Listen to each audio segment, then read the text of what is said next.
What up, YouTube? You already know, Big Lou, having back in, baby, what it do with Big Lou, NFZR2. First time you're coming to the channel, like always, be sure to sub, like, and share the channel with your family, friends, people, folks, gente, comrades, associates, camaradas, socios, buddies, pals, amigos, amigos, panas. Feel free to comment. I'll respond back to all the comment, and that's as far as if you want to critique something I said, you want to add something I said, add on to something I said, give me your point of view on something I said, or even ask me anything. Shoot it. You know what I'm saying? Shouts out to Sundown, my boy, my canalote, which means big brother. I dropped that video yesterday, and it did dang well. You know what I'm saying? Because as everybody knows, my channel's not big, right? 300. I had starting yesterday. I had gained about. I think I had gained about 40 subs over the last 20 some odd days. Yesterday I dropped the video in a matter of an hour or so. About an hour or so, I picked up. I started picking up subs. Boom, boom, boom, boom. Overnight, I got about 55 subs. I hit about 1,200 views on that video thus far. And prior to that, I only got like 300 views, 350 views. I think one video I got close to 400 views on the video. So I appreciate everybody that's came on over, sub to the channel, and viewed the channel. I got a lot of comments also on the video, and I kept it 100. You know what I'm saying? I kept it 100. You know, people seem to make judgment quick on things, you know. And since I know this man personally, I knew his father personally. You know, Sundown's 67 years old now, 66, 67 years old. He's going back to things that happened 47 years ago when he started this gangster shit in his own personal life experience, right? You know, we're dating back to like 73, between 1973 and 75 when he initially hit the system. I think he hit the system in 73. He got put on and became a, you know what, around 75-ish. You know what I'm saying? So that's 47 years ago. So, of course, people are going to make little mistakes on dates. But the man is dead on when you get down to the nitty-gritty of things about history on the movement at that time, back in those 70s. He knows what he's talking about, man. You know what I'm saying? And I'm not going to say that they were calling him a straight out liar, but they put it out there, the planet to see for people to think about it, and then, you know, then come up with your own conclusion. Again, like I said, I know this man personally. He's been to my house. I've been to his house. I broke bread with him. I knew his father.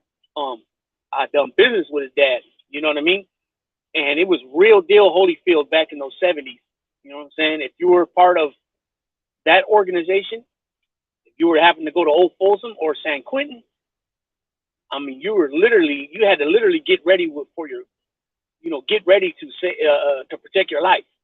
Same thing for the opposition. They got sent to Tracy, or they got sent to right here, Tracy, or to Chino or Vacaville. It was the opposite. You know what I'm saying? They could be perhaps losing their life, and they would have to protect their life by all means necessary. You know what I'm saying? And the jacked part about that was there was a cat, man. I'm just gonna say his first name. His name's Eddie. He's a Boricua. He's Puerto Rican, out of Brooklyn, Brownsville, Brooklyn, right? I think it's called Brownsville. Carlos, am I correct? Hey, what's up, Carlos? My boy, Lucky. We got Italiano 559. Yeah, it's hella freezing out here today, man. Yeah, bro.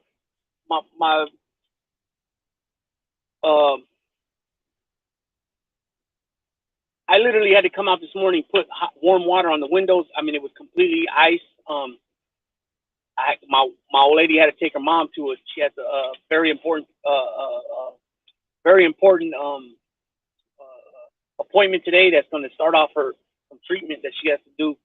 And I had to go out there. I just bought a new vehicle for the family, and I did everything on it. I put brand new tires on it. I had the new brakes put in, the rear brakes. I had a new windshield put in. I put new windshield wipers on it, a new battery in it. I had to do a lot of things to it to make that vehicle. I wanted that vehicle to be safe as possible because the vehicle that she normally drives is not safe.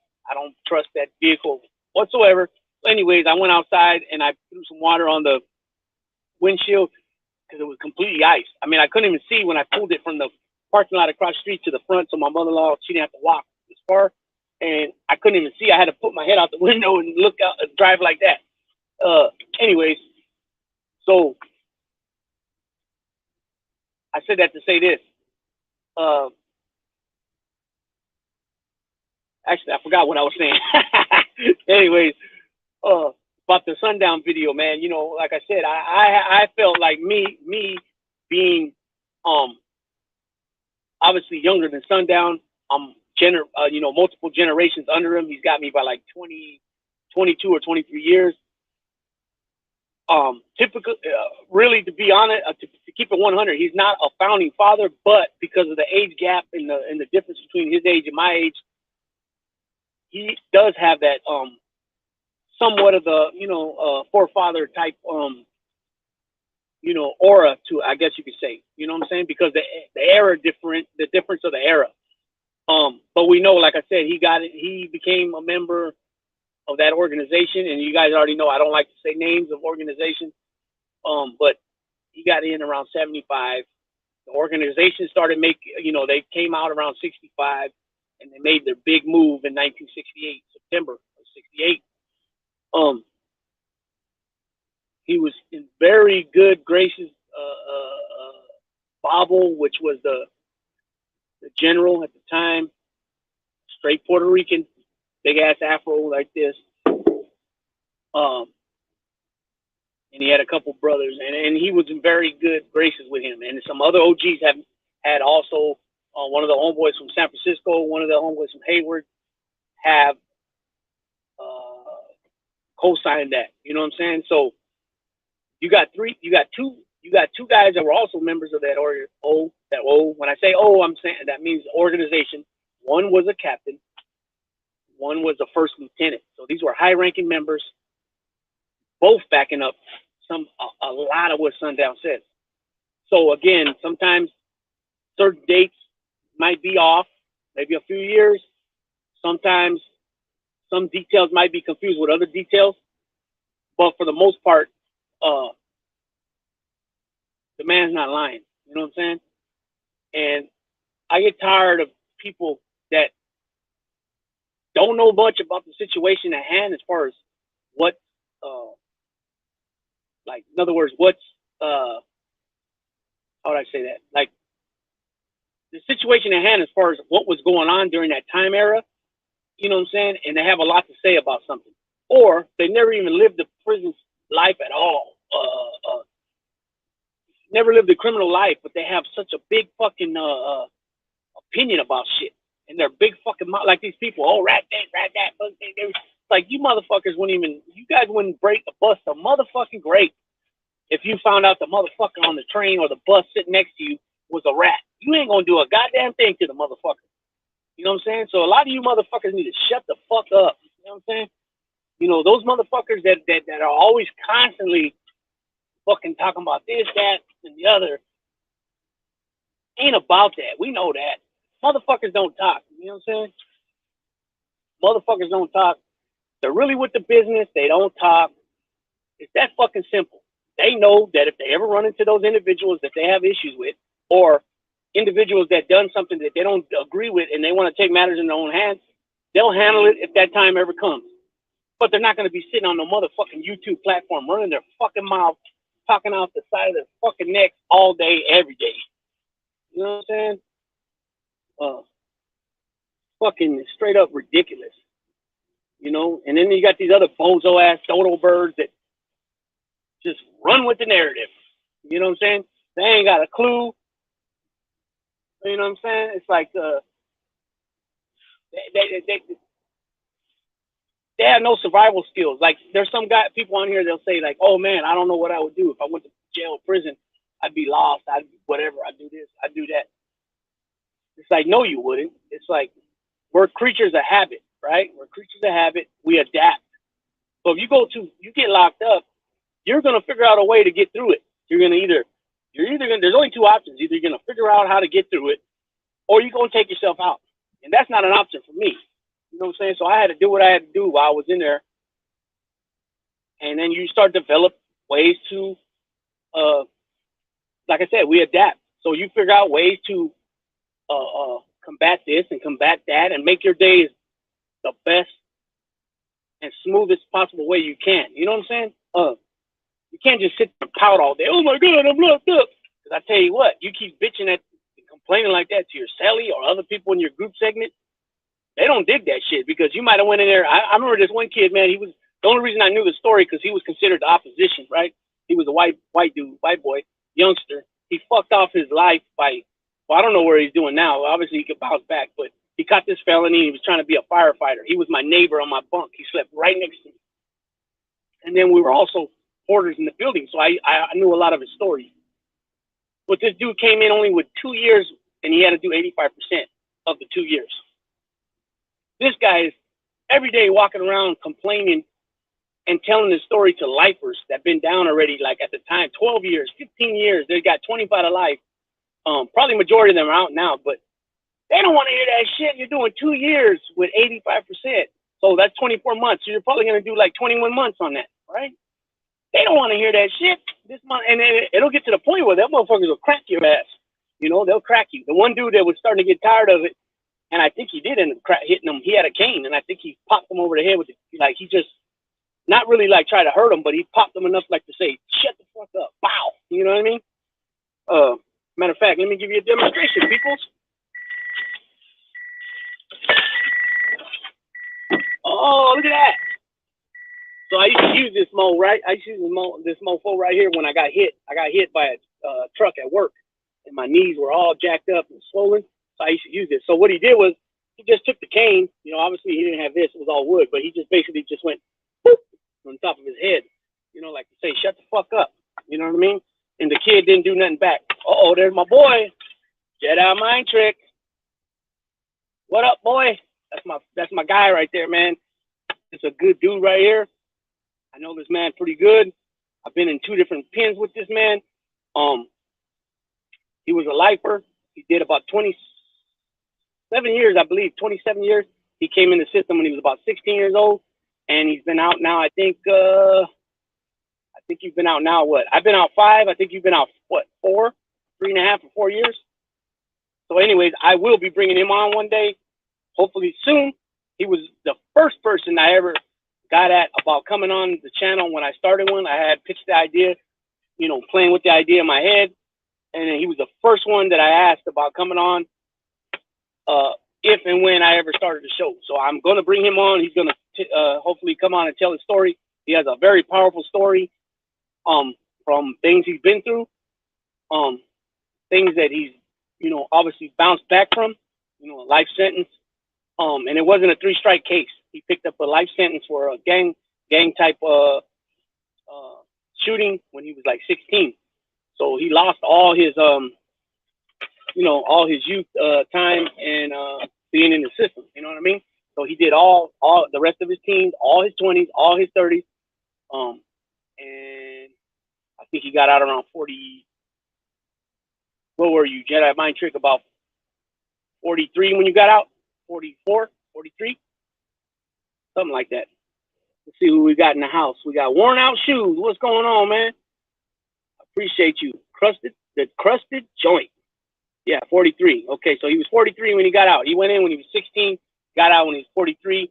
I know about a lot of his story. I think his story can definitely help a lot of people, because sometimes people need to hear somebody else's story that's very similar to theirs, or a lot of it they can relate to, and then that helps them open up to discuss certain things that helps them get along with their life. You know what I'm saying? Because a lot of us, you know, stuff shit. You know what I'm saying? And that goes for myself as well. Like things I've been through with some of you guys. I spoke about it a little bit a few weeks back about my sister's dad and some of the things he was putting me through when I was a kid, and and I really never talked about it too much. You know what I'm saying? But you know, now that I got older and I've tested it a little bit, when you speak to people, um, it helps you. You know what I'm saying? It helps you get things off your chest. It helps you when you get good advice and good feedback from people. It definitely helps you. You know what I'm saying? And not to mention, a lot of times too, you might be stuck with something in your head that you think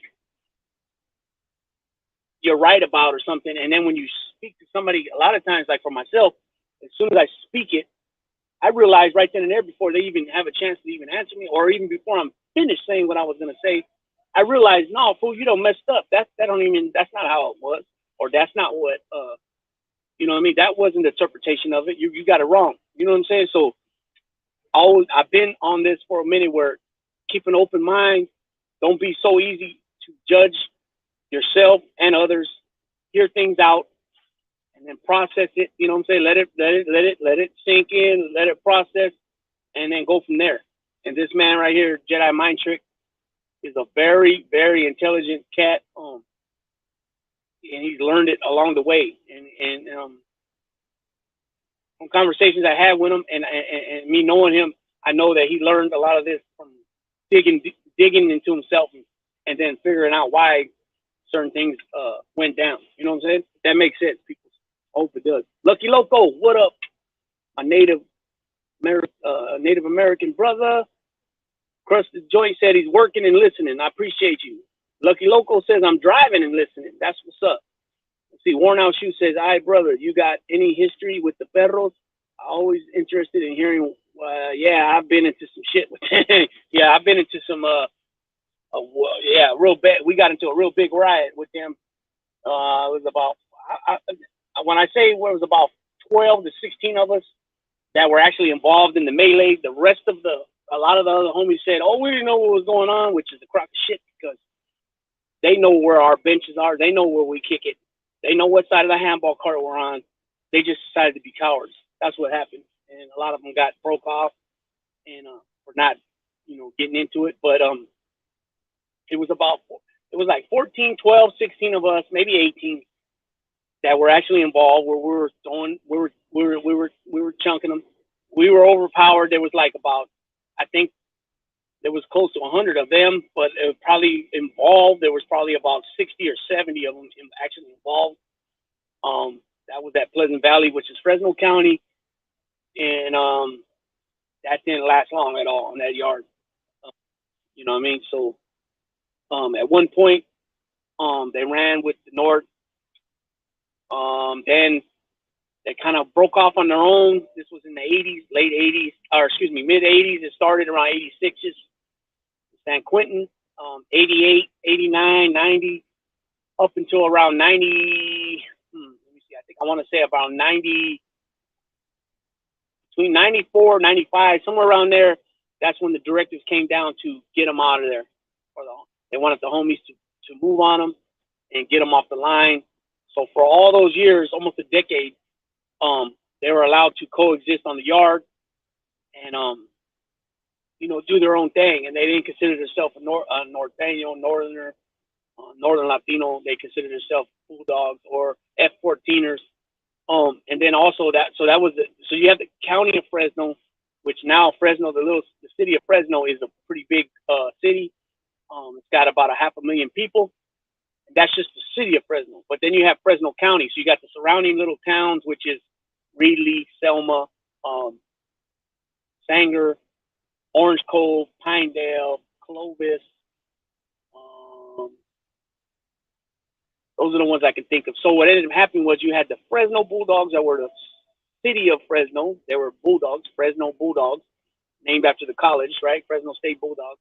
Then what happened was the surrounding areas, they were always Northerners, Norteños. And then when I came back through the system, I had stood out for a little bit. And when I came back through in 2006, I went from DVI, Tracy Reception Center, to my ticket said Pleasant Valley, but I ended up going to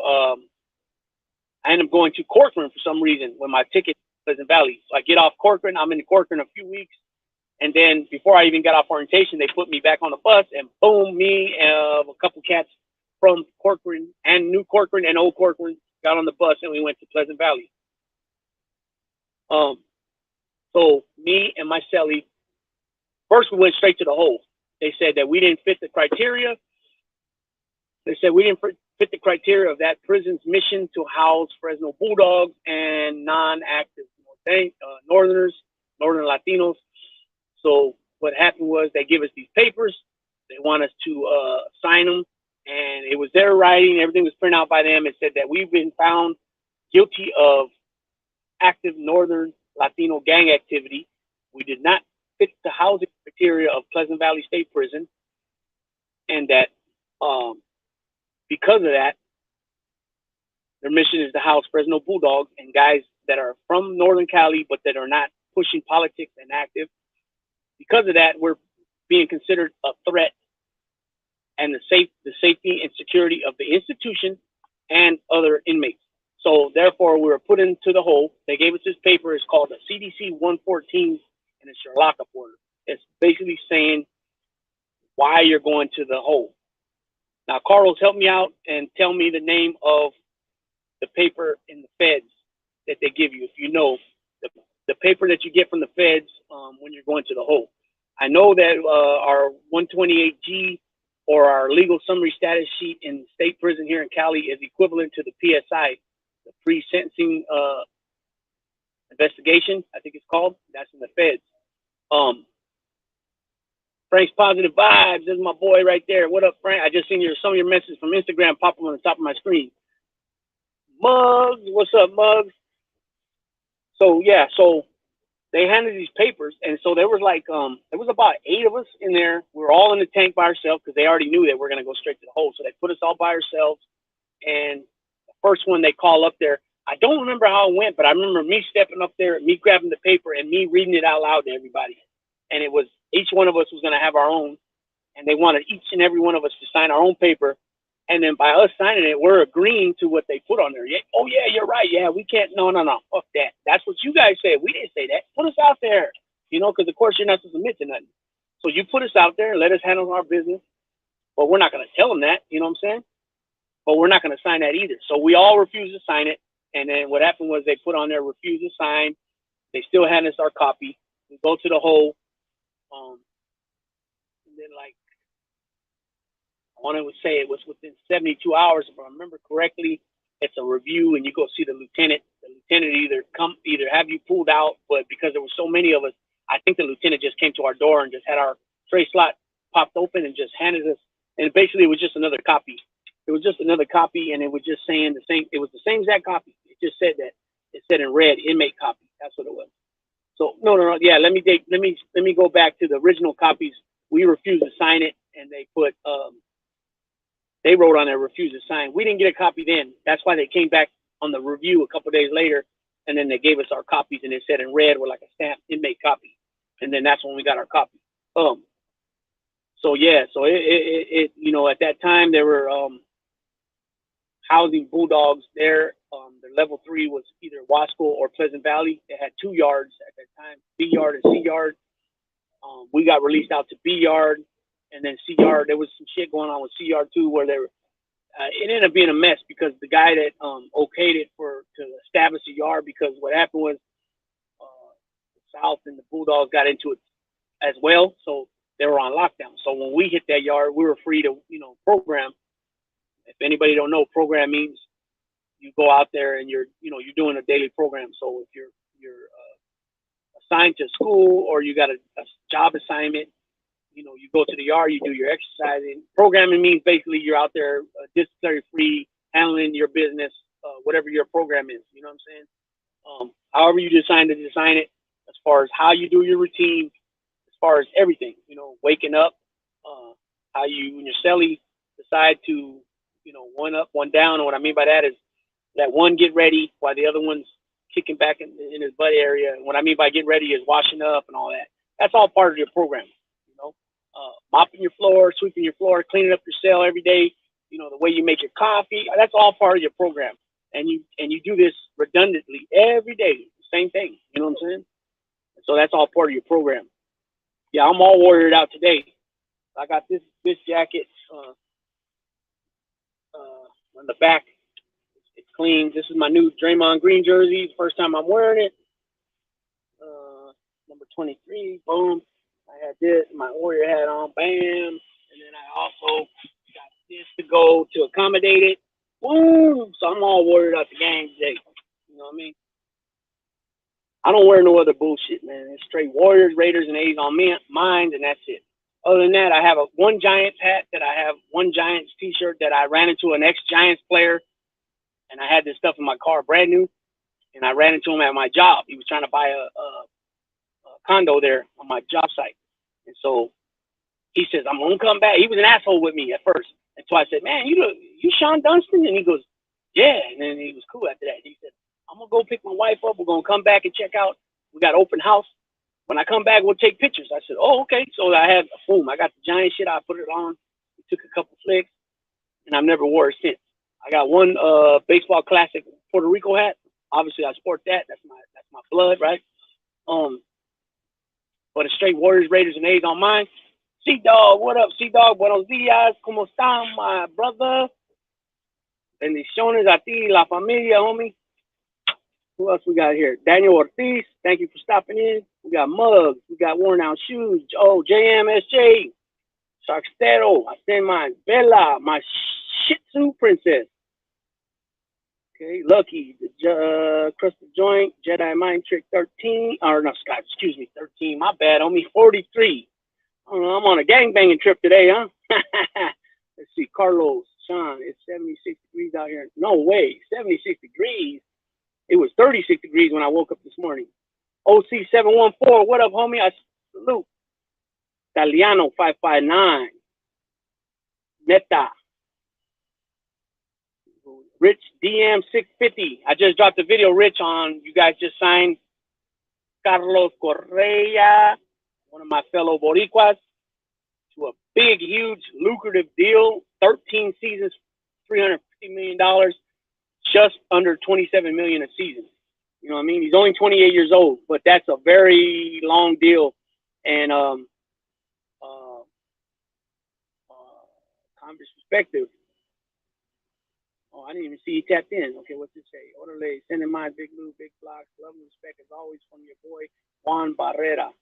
Orderly Juan Barrera. Worn Out Shoes.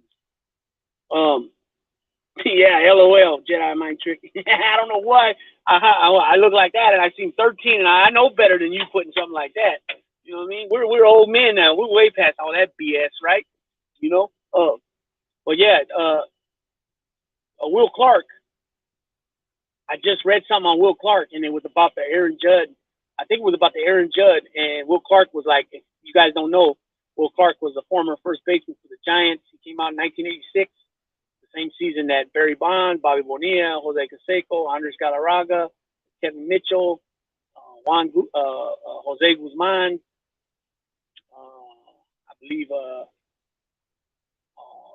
Pete Incognitivilla came out that year, Carmelo Martinez, Wally Joyner, they all came out in 1986. Anyways, Will Clark was Will the Thrill, or the Natural, they called him. He was a left-hander, nice swing.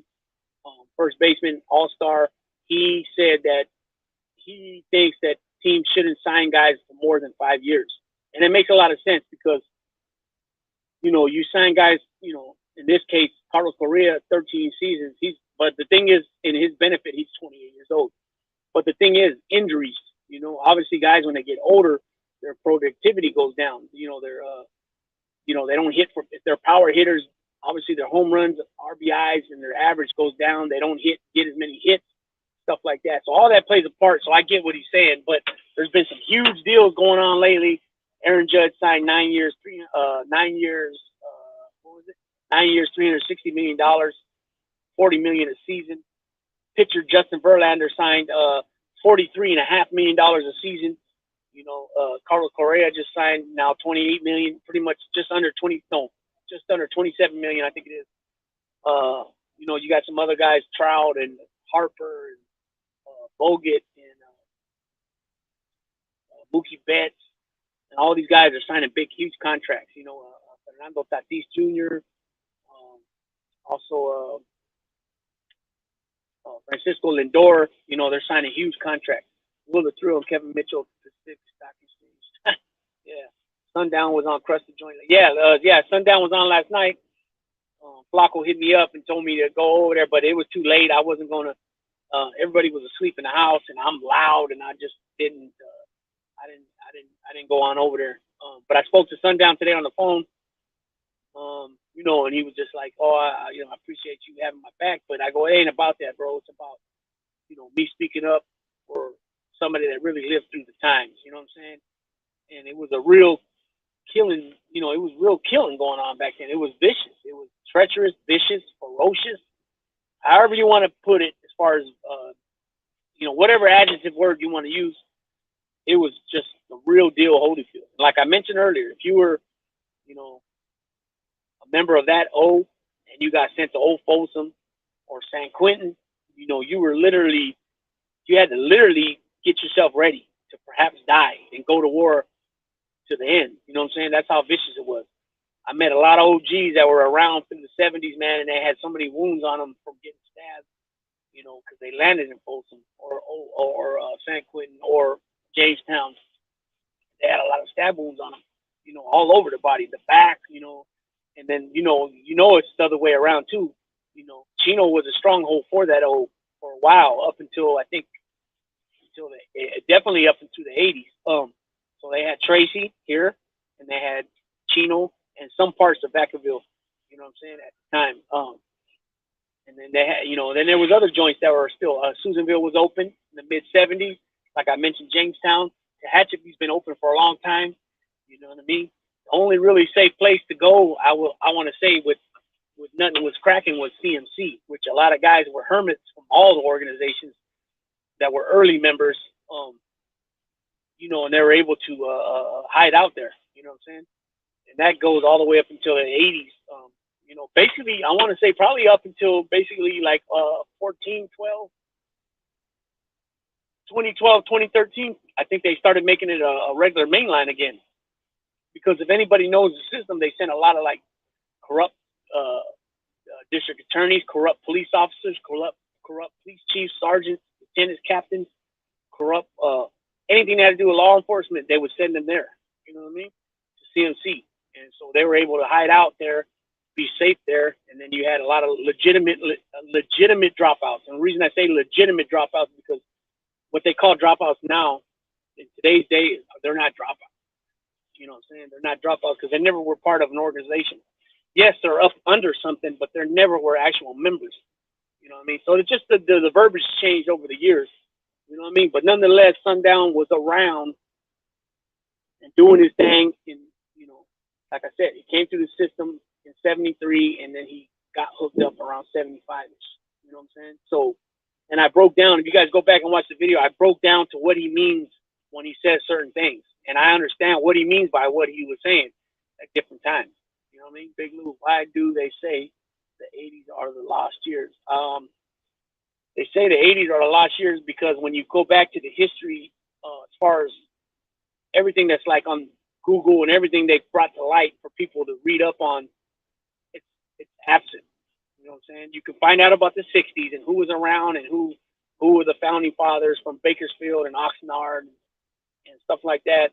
And then we know about the 70s, what was going on, with the Cheyenne thing. And, that was December 16, 1972. We know about certain killings all through the 70s. We know what started happening in the 90s with the Operation Black Widow. We know what happened in the early 90s with the indictment out of San Jose, Stockton, certain individuals that were around, the guys that were on death row. One of them, they say, he gave himself a hot shot when he never was known to be a drug addict. Another one is now off death row and is on the main line with the life without LWOP, life without parole. And I believe the last guy is still on death row. But we know about all that. We know about those indictments. And then we know about Black Widow and all the ones that follow Black Widow up until the recent one. But the 80s is really, blank. So the only way you're going to find out about the 80s is if you talk to cats that were around during that time. You know what I mean? So that's why they say the lost years. See, I have heard Sundown say that and a few others. Yeah, so Yeah, I mean, I've never actually heard that other than when I've heard people on YouTube say it. You know what I mean? But it makes sense. You know what I'm saying? It does make sense. Going back to work. All right, Carlos. I appreciate you tapping in. Bye. I'll holler at you. Let's see, Sundown, a good dude. I like his skills. Yeah, Sundown. Like I said, man, you know, a lot of people ain't good on details. Like for me, I've been blessed to have a good memory. You know what I'm saying? Um, but a lot of people, I remember helping out homeboys that would come through, and they like when they would have to do their proper, how would I say it? Because I don't like getting into details. So their NAQs, which stands for New Arrival Questionnaires. Everybody has to do the NAQ one. And usually, that would just consist of if you've never been to prison, then that's pretty much as far as it goes for you. You just got to do the New Arrival Questionnaire one. If you've been to prison, then they'll give you the second bundle, which is a New Arrival Questionnaire 2. And then that gets more in depth about your prison history, your YA history, your federal prison, your state prison, if you've been to prison anywhere else. And then you got to break it down to every yard you've been to, every building you've lived in, 3 to 5 names of homies that were there with you. And that's about as far as I'm going to go on that. But I remember a lot of dudes that were like, oh, and they couldn't, you know, and I had to literally help them and write it for them. And if you don't know, everything's mini writing. So, you know, it's not just like writing something regular.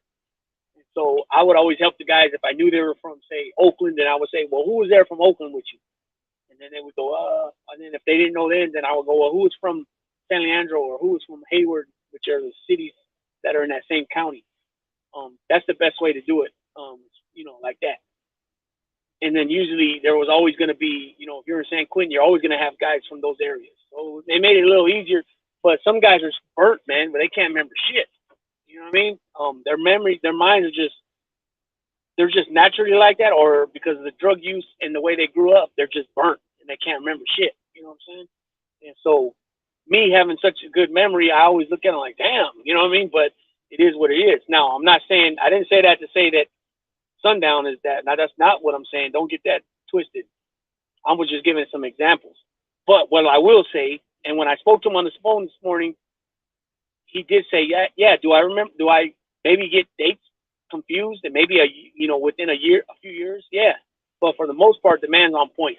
When you talk to him about the history of the Bulldogs and the history of the Civil War, when they called it that organization 1 and 2, they said there was 2 groups. That part of it's not really true, but there was a Civil War where certain guys were following this guy and other guys were following this guy, and there was some problems. You know, some people did get hurt, some people did get killed.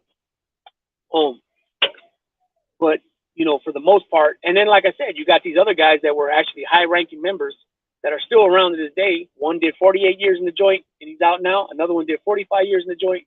They're out now. They went in originally only doing 16 months, and they turned it into 4+ decades.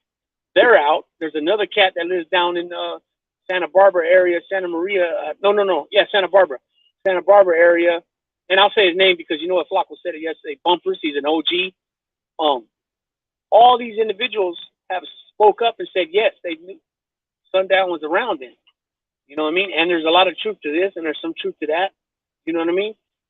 And that's the thing too. A lot of times, people hear something and they take it at face value, but maybe it wasn't really the way they said. Like whoever, you know, what I mean by that is Big said, yes, there is some truth to the general thing. You know what I mean? There is some truth to that. So maybe when a certain person hears something, they process it different. You know what I mean? And they take it differently and they mean something different to them. You know what I mean? You don't know what's going on with somebody's head. Like, you know, you don't know how they process things if you don't talk about it. You know, then there are some people that, like I had said in the video, where you would swear they were there at that particular moment at that joint because they know they've heard so many different stories from people that they're able to retain it and then recite it back and make it sound like they were there. You know what I mean? Because they heard 4 or 5 different people over the years say something about a certain place of a certain situation that went down, and they remember it. Like I said, they retain it and then they recite it back. And if you don't, you know, you would just take it at face value and think they were there. I know a lot of individuals like that. So like when I say I got a good memory, there's guys that got a memory just like mine or even better, and they're able to, you know, manipulate situations to have people believe that they that they're on like Donkey Kong. In other words, you know, they they they were there. You know, they were living that. They know what's up. They know everybody that was in that building, as far as the homies wise. They know, maybe they even know some opposition's names that they know that they knew that were there. You know, so you know you got a lot of that. You know, which is the second, third hand information that's recited back to people. You know what I mean? You got a lot of that going. You know, and it's somewhat of a survival tactic. You know, at some point, it can be. You know what I'm saying? Depends how they're using it, how they're utilizing it. You know what I mean? You gotta keep in mind when you're in the joint, especially different places. Obviously, more places. Some places are more vicious and ferocious and whatever adjective you want to use. You know what I mean? Therefore, like I said, we're creatures of habit, right? People, you adapt. But not only do you adapt, you learn how to take things that are around you and utilize it for your self benefit. You know what I'm saying? Whatever that might be. And so you got a lot of that going on too, right? So, um, it's just that simple. And I appreciate everybody that came out and commented on the video and said, they made it a point to say thanks for clarifying that. I just kept it real about it. You know what I'm saying?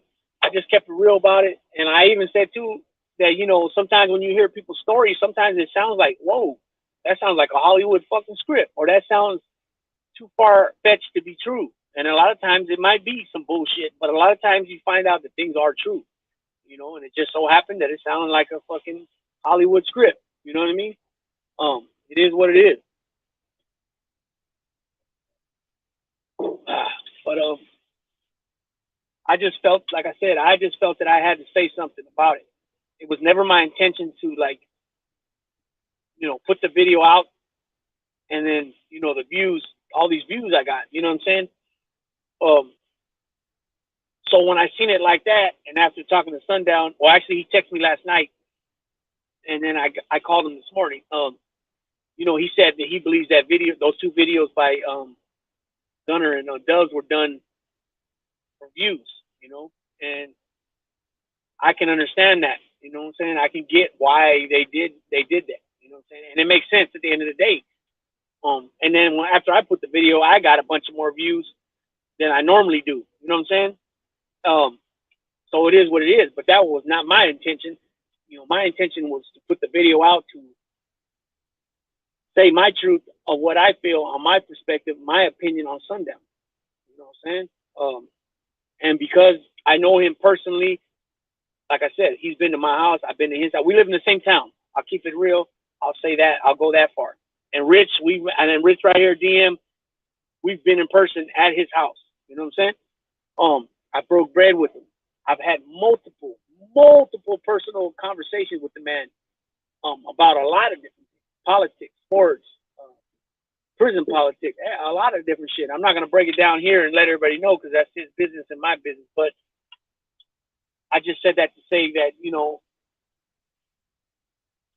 me hearing him out on things and me knowing a lot of his story, I came forward and I made that video, and I had to say my truth of what I felt about the man, and not only him, but anybody that's been there and done that during that time era.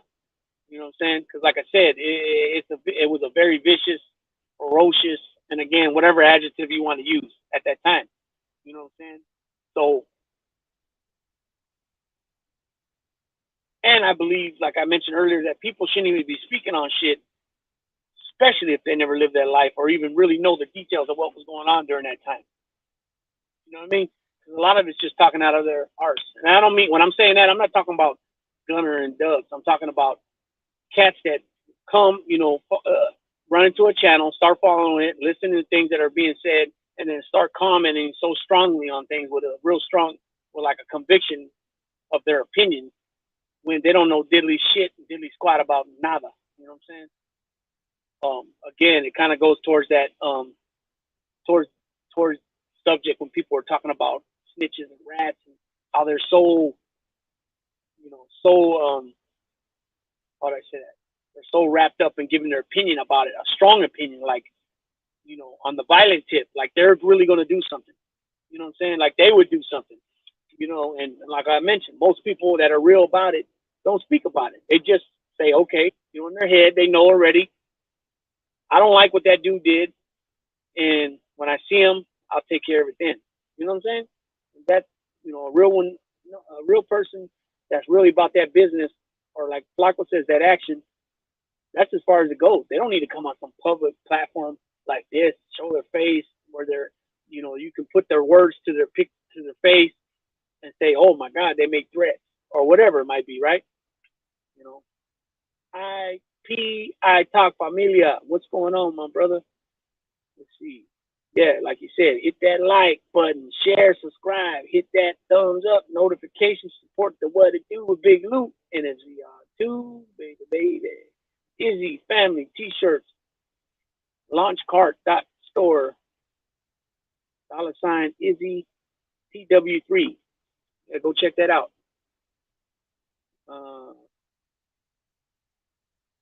Yeah, so I want to make it now. Also now, I had been saying this prior.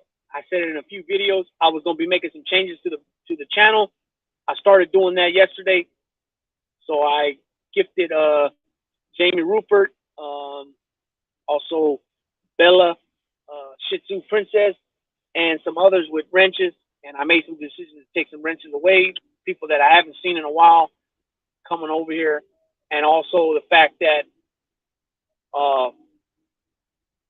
you know, some of these people are in other chats and they're just bashing me, Carlos Nelson, and the No Fly Zone, and they don't say nothing. And what I mean by that, you don't have to get into confrontation with people to defend us. But at some point, especially if you're here with a wrench, I expect you to say something like, "Hey, you know what?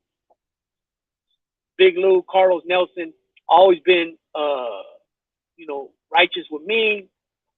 Something maybe they've not showed nothing but respect to most people, something like that." I don't see none of that shit. So why should you have a wrench over here in my channel or at the No Fly Zone? And the reason I say that because there's a lot of people that have spoke up for us on our behalf that don't even watch our channel. You know what I'm saying? And they're keeping it real, because I always say this when me, Carlos are talking, or Nelson is talking, we know that. And I'm saying this because I hear a lot of people say, "Oh, once I I shut the laptop or I connect from YouTube, I'm back to reality." And it's like, okay, there's some truth to that, but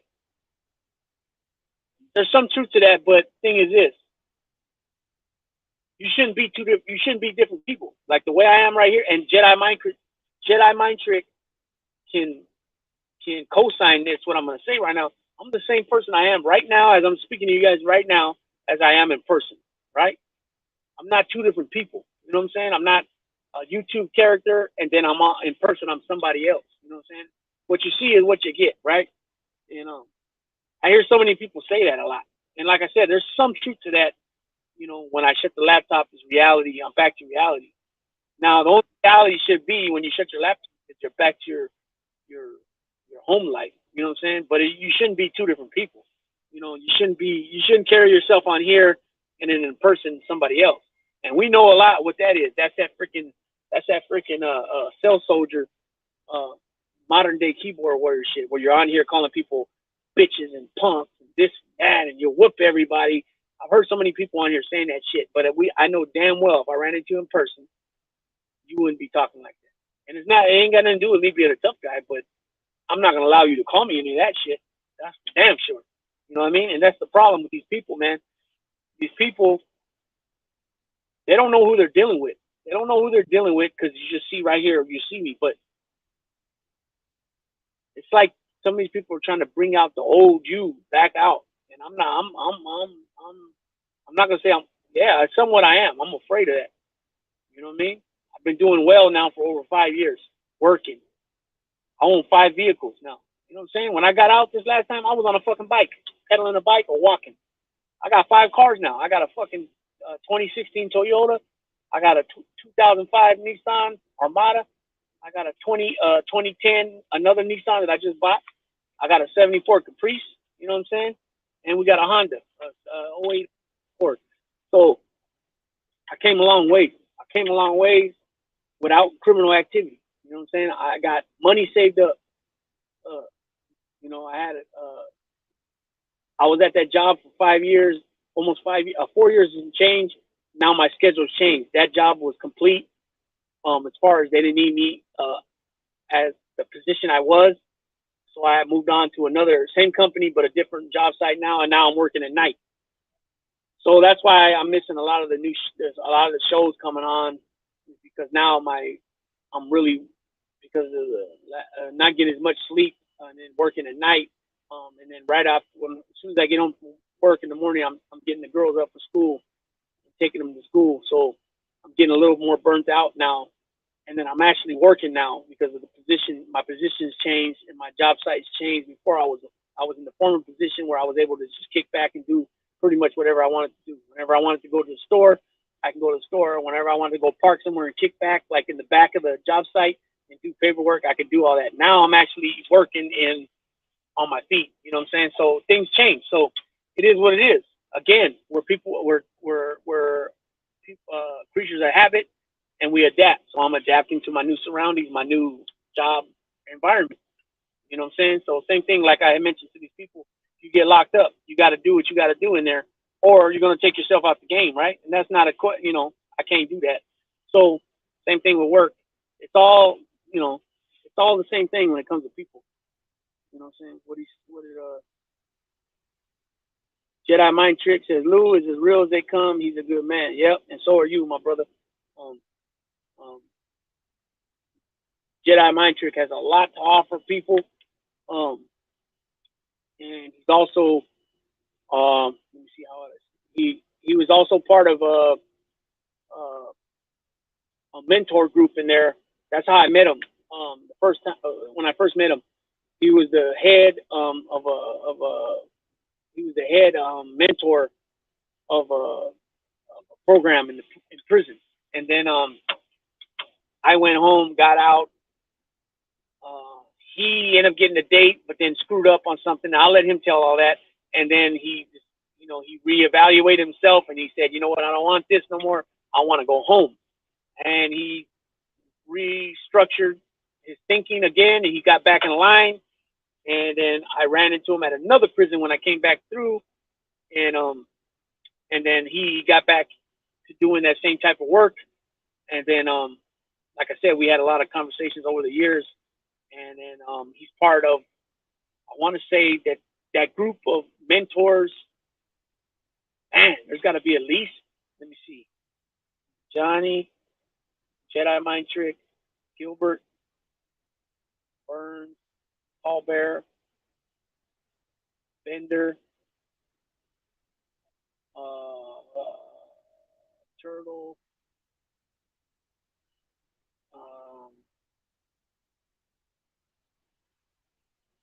Russell. There's about 10 guys that are out, that were lifers, that are all out now, that were all part of this mentor group of programs.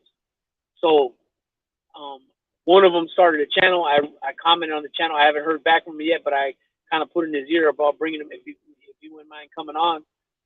And but I'm definitely, the first one coming on is Jedi Mind Trick, because like I said, when I thought about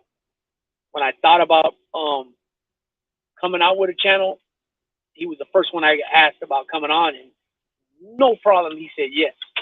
You know what I mean? So he will be the first one that I touch base with on the channel when I bring him on. Just like, okay, so he just said right now, all but 3 are out of 15.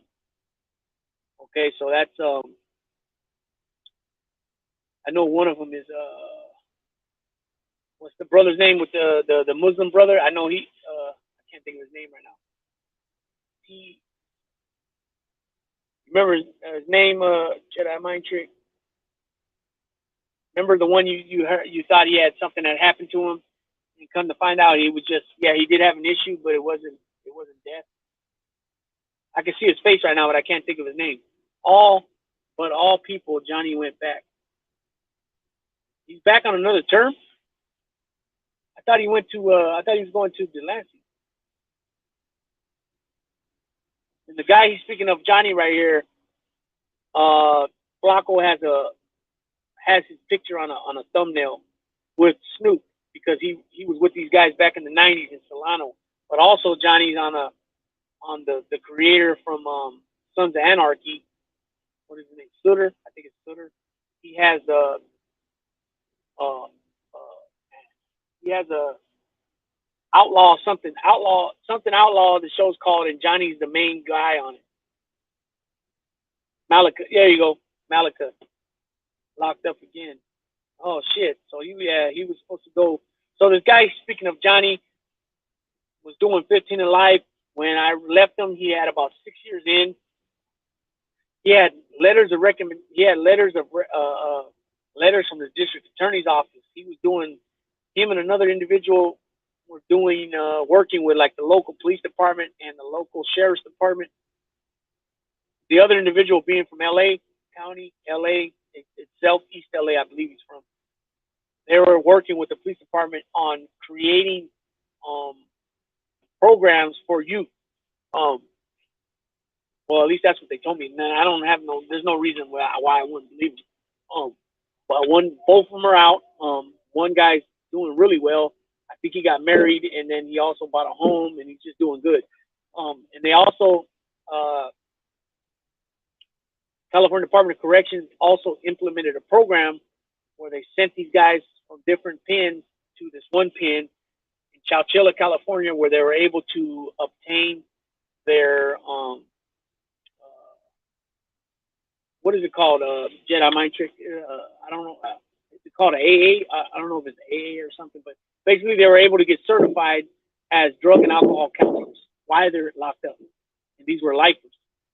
And so what happens is they sent them to Chowchilla, California, which used to be a women's prison, and then they would get certified and then eventually make it back to the pen that they were working at the program. And these guys got, like I said, they got certified. So I believe the individual that I'm talking about, that bought a house and got married and things like that, he started his own channel recently. I sub to his channel. It's called Gilbert Bao. Gilbert Bao. Go and give him a sub. Let me hold on. Let me get my other phone and let me drop it in the comments. Go give the guy a sub. He's just like Jedi Mind Trick, man. These guys are very intelligent cats, man, and they legitimately, genuinely are here to tell their stories, but also to help folks. You know what I mean? Their stories can definitely help others. That's for sure. There's no doubt in my mind, because like I said, a lot of people don't want to talk, for whatever reason. And then when they hear somebody's story that's very similar to their own or just like their own, then they tend to open up a little bit, and talking definitely helps people. Bell is a drug counselor for a prison now. Yeah, see? Exactly. So I'm gonna drop his link right now.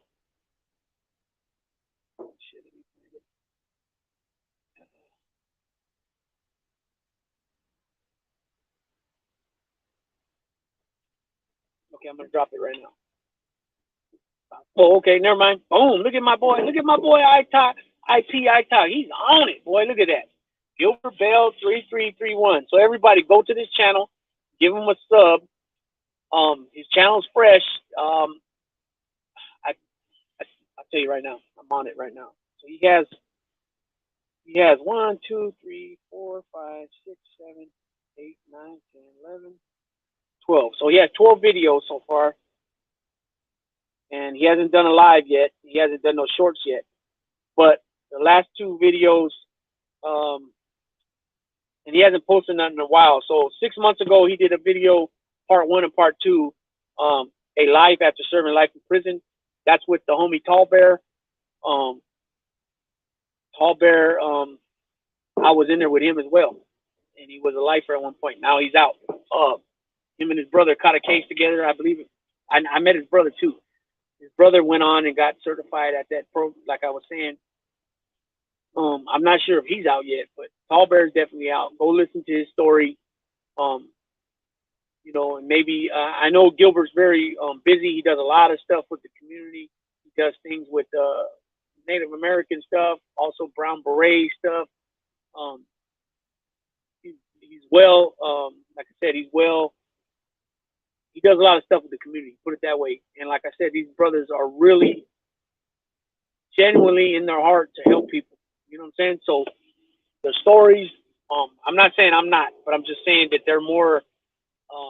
These guys are better speakers than me, and they have the stories are different. You know what I'm saying? See, Thunder goes to board in February. Oh, okay, so Thunder's his brother, and Tall Bear is the guy that's you see sitting down there with Bale. Bale, we just call him Bale. That's his last name. B-A-O. Gilbert's his first name. He's the bald-headed guy. The guy with the long hair with the beard is Tall Bear. And his brother, like you said here, Thunder, that's his brother. So he goes back to board in February. Yeah, so they got powerful stories, man. All of them. Jedi Mind Trick, you know, from kids.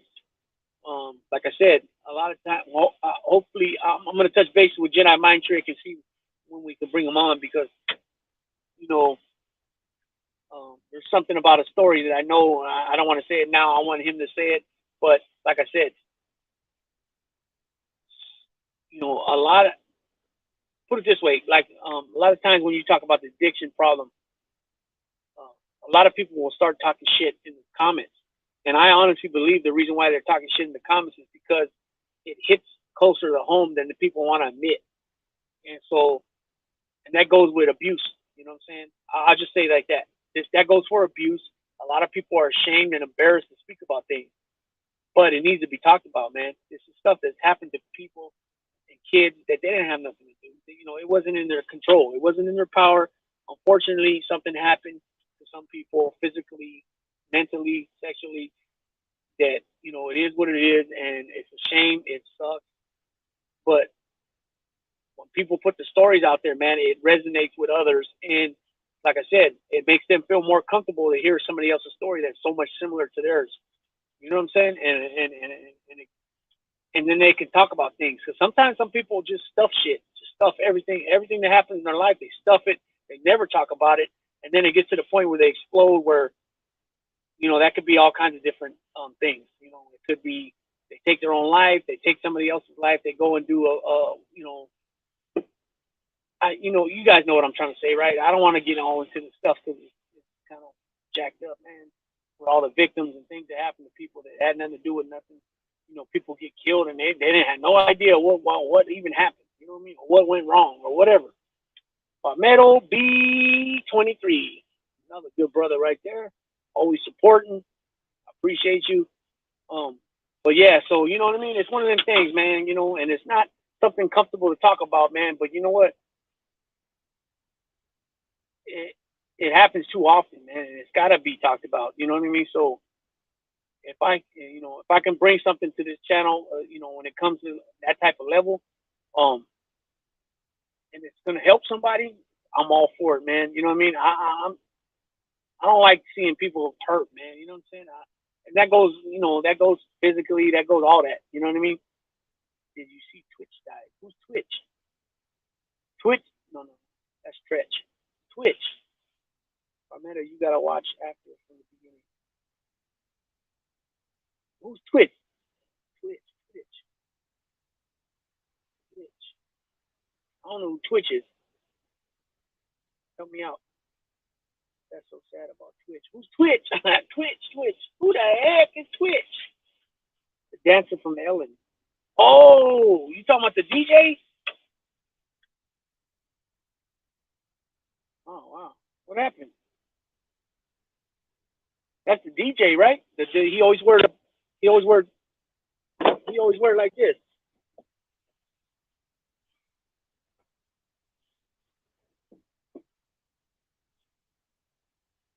He's the one that he'd always be wearing hats like this, right? Brim hats, right? You wear brim hats? Yeah, I know what you're talking about. He'd always have a clean hat on, right? Yeah. Self-inflicted gunshot wound. Yeah, he'd always be sporting something like this here. Clean ones though. You know what I mean? Yeah, okay. So yeah, I remember his wife. His wife was a dancer, right? And I think some of the kids were dancers too, right?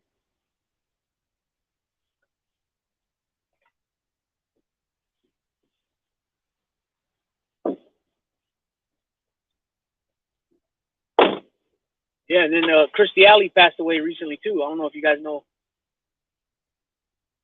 Jamie Rooper said, "I love that hat on you." Yeah, I'm gonna be. Don't trip. I'm gonna be decked out for Christmas. You know what I mean? Um, I'm OG. You know what I'm saying? I'm OG. I'm 44 years old. I grew up in that era where, Cholo. Even though I'm Puerto Rican, you know, and the reason I say that because a lot of people always say, "Oh, but you're Puerto Rican." Don't matter. I grew up in California. You know what I'm saying? I grew up in California, and it is what it is. I grew up wearing Pendletons and seeing my brothers with hairnets on and beanies type bags, bomber jackets, wallabies, Converse, what I mean, white tees, Ben Davis, khakis, Dickies, all that. You know what I mean? So and brims, and Puerto Ricans wear brims too. You know what I'm saying? That's not a fedora. The Italians, probably Sicilians, made it more popular at first. Those type of hats. You know what I mean? But I'm gonna do my sizzle. Christmas, do my little thing. Yeah, what was I gonna say? Yeah, I need to step on my game though and buy me a few more hats. Um, you ever wear? Yeah, derby jacket. Yeah, that was the other part I didn't say. Derby jacket, of course. Yeah, derby jacket. That's of course I had derby jackets. Yeah, and I had real Pendletons too. People call flat the plaid shirts, Pendleton, but no, Pendleton is actually a brand. They sell them at J.C. Penney's. Was it J.C. Penney's or Macy's? Might have been Macy's, but it was a brand on the collar. On the tag it said Pendleton.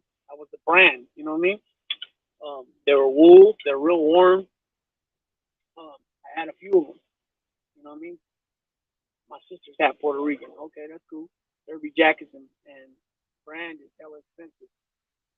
Yeah, and then you should wear either the Stafford shirts or the Towncraft shirts from J.C. Penney's.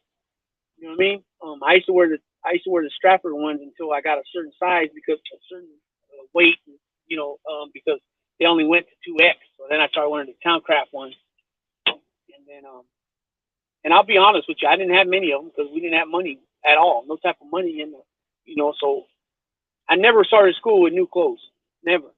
You know what I mean? Well, not never. I want to say after my dad lost his job at his union job, they moved. That's why he lost it.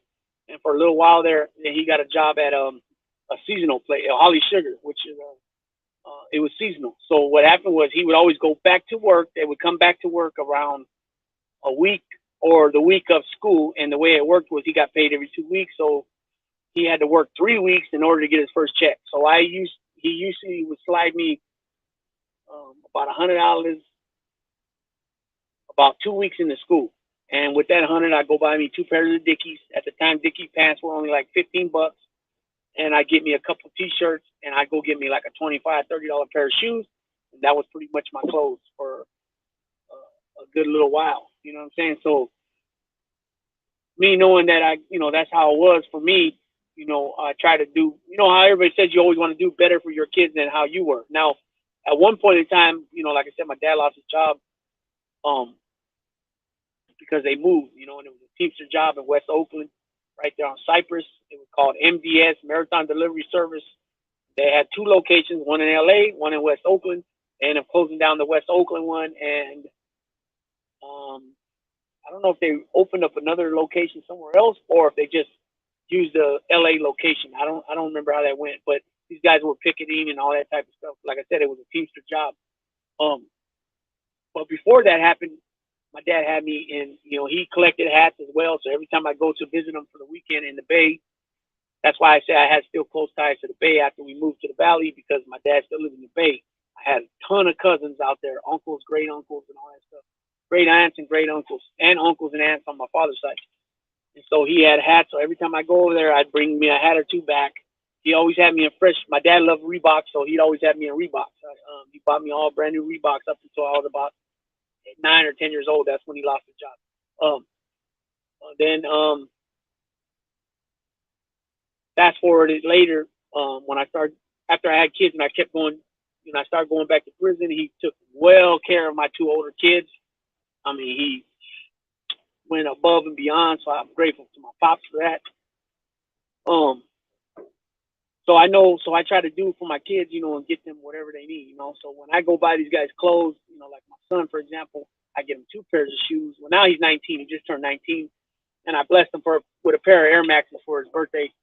But then Christmas is a couple of weeks away, so I'm gonna leave that. I'm not gonna speak on that because I just leave it alone because I don't want to let the cat out the bag. Anyways, I was able to go buy him, like I said, two pairs of shoes. I will get him at least, 5 pairs of jeans for the, week. Buy him t-shirts, brand new boxes, socks, all that. I ended up spending about $600. You know what I'm saying? Which, no problem. You know what I'm saying? That's what a father's supposed to do. You know what I mean? And then I had other kids too, and then I buy them stuff too. It feels good when you're doing things right, and you can go down there and buy your kids what they need. You know what I'm saying? Not so much what they want, but what they need. You know what I mean? And I think you need more than one pair of shoes to start the school year off. Just because, this color might go with that color. You know what I mean? That type of thing, So it is what it is. But I've been out 5 years counting, and it's going to continue to count. And I'm not all the way 100% satisfied where I'm at, but I'm getting there. You know what I'm saying? I'm getting there, and I can't say nothing less than I'm grateful. You know what I'm saying? Grateful, and I give all praise to God for putting me in the position I'm currently in. And no more locked doors, You know what I'm saying? No more life on the installment plans. God willing, that's behind me for good, and I'm gonna do all in my power to keep it to keep it going that way. You know what I'm saying? I be listening. Gotta take a call. Salute to you in chat. Yeah, thanks. Big Rich DM 650. Also, I'm gonna let you guys know, Rich does digital marketing. He does flyers and things such as that for any type of event, weddings, quinceañeras, car club things, and like I said, any type of event, anything you need, he can do it digitally. He can put it out there. I always forget the name of it. Your company, if you got the time, throw it down in there real quick. Rich, put your business name of your company in there. I always forget it, man. I know it's, what is it, Manda something. Oh, Shadow Pit. What's up, Shadow Pit? I didn't even see you till now. My bad. I said mine, bro. Thank you for tapping in. Appreciate it. Let's see. What was that? Oh, okay, I already did it. Okay. Right on, Big Lou. Gotta work on your backdrop. Oh, yeah. I was gonna get at you about that. Yeah. And then I got Frank's Positive Vibes hooking me up with an intro. So hopefully I gotta figure out how to put that on, how to add it on the channel. I don't got no idea how to do none of this tech savvy stuff. I'm starting to pick up a little bit here and there. Shouts out to Sandman from Paradigm Media News. He helped me out on how to do the thumbnail for the pre-records. I had no clue, and that's why I was always doing lives because I knew how to drop the thumbnail for the lives, but I didn't know how to do it for the pre-records. But now I do. But there's a lot of things I don't know how to do, so I need to get up to speed and up to par on things. That's wonderful, Big Lou, that you're making a better life for yourself. It's important for you and your family. Yeah, it sure is. Sure is. Thanks for putting that. I appreciate you putting that in there. Okay, there it is. www.baymanda.com. And so anybody you may need it, maybe you know somebody that's putting an event together, and they need something done, get at Rich right here. Website still under construction, but has info. Okay. He also has the Instagram. I don't know if you want to drop your Instagram down here. Well, let me see. Well, I can't tap it because my Instagram's on this phone. I think it's called Bay. His Instagram page, I believe, is Bay Marketing. I think it's called. So, like I said, weddings, quinceañeras, sweet 16, whatever, yard sale, dinner event, nonprofit, dinner event, anything, car club meetings, toy drives, turkey drives, backpack drives, anything that you might be doing with your motorcycle club, with your car club, with your hot rod club, whatever it might be. Get at Rich. Rich will hook you up. There it is, right there. So that's his website, www.baymanda.com. He said it's under construction, but it still has info. And here is his Instagram right there, Bay Marketing _printing at Instagram.com. So if you guys know anybody, like I said, get with Rich. He'll hook you up. Once again, thanks to IP, iTalk family. You just dropped Gilbert Bell's channel. Tap in, give him a sub. And like I said, the brother's very intelligent. Very, very, very intelligent upstairs. He knows what's up. He's a great speaker. He has a story. Like I said, also Jedi Mind Trick. I'm gonna get with him soon and bring him on. And I've been reaching out to other people. I haven't been getting too many answers back. And then I kind of laid off it, and I'm gonna get back to doing it. Because Palmetto made a comment yesterday, and he said that he's surprised that my channel hasn't blown up yet. I'm not, because I heard guys with big channels saying how long it took them just to get monetized. And monetized meaning 1,000 subs with 4,000 watch hours. And these are people that have, Jay Williams has 300,000 subs. He said it took him like 16 months, a year and a half, he said. So I have a lot of videos, but a lot of them are short videos. A lot of them are sports, because I like sports. The sports don't do as well, but then again, I'm not really out there. So I know, and the reason I'm saying it doesn't do well is with the audience that I have right now. But there are those dedicated supporters of my channel that will watch anything I put out, and I appreciate everybody who does it. Now I understand everything.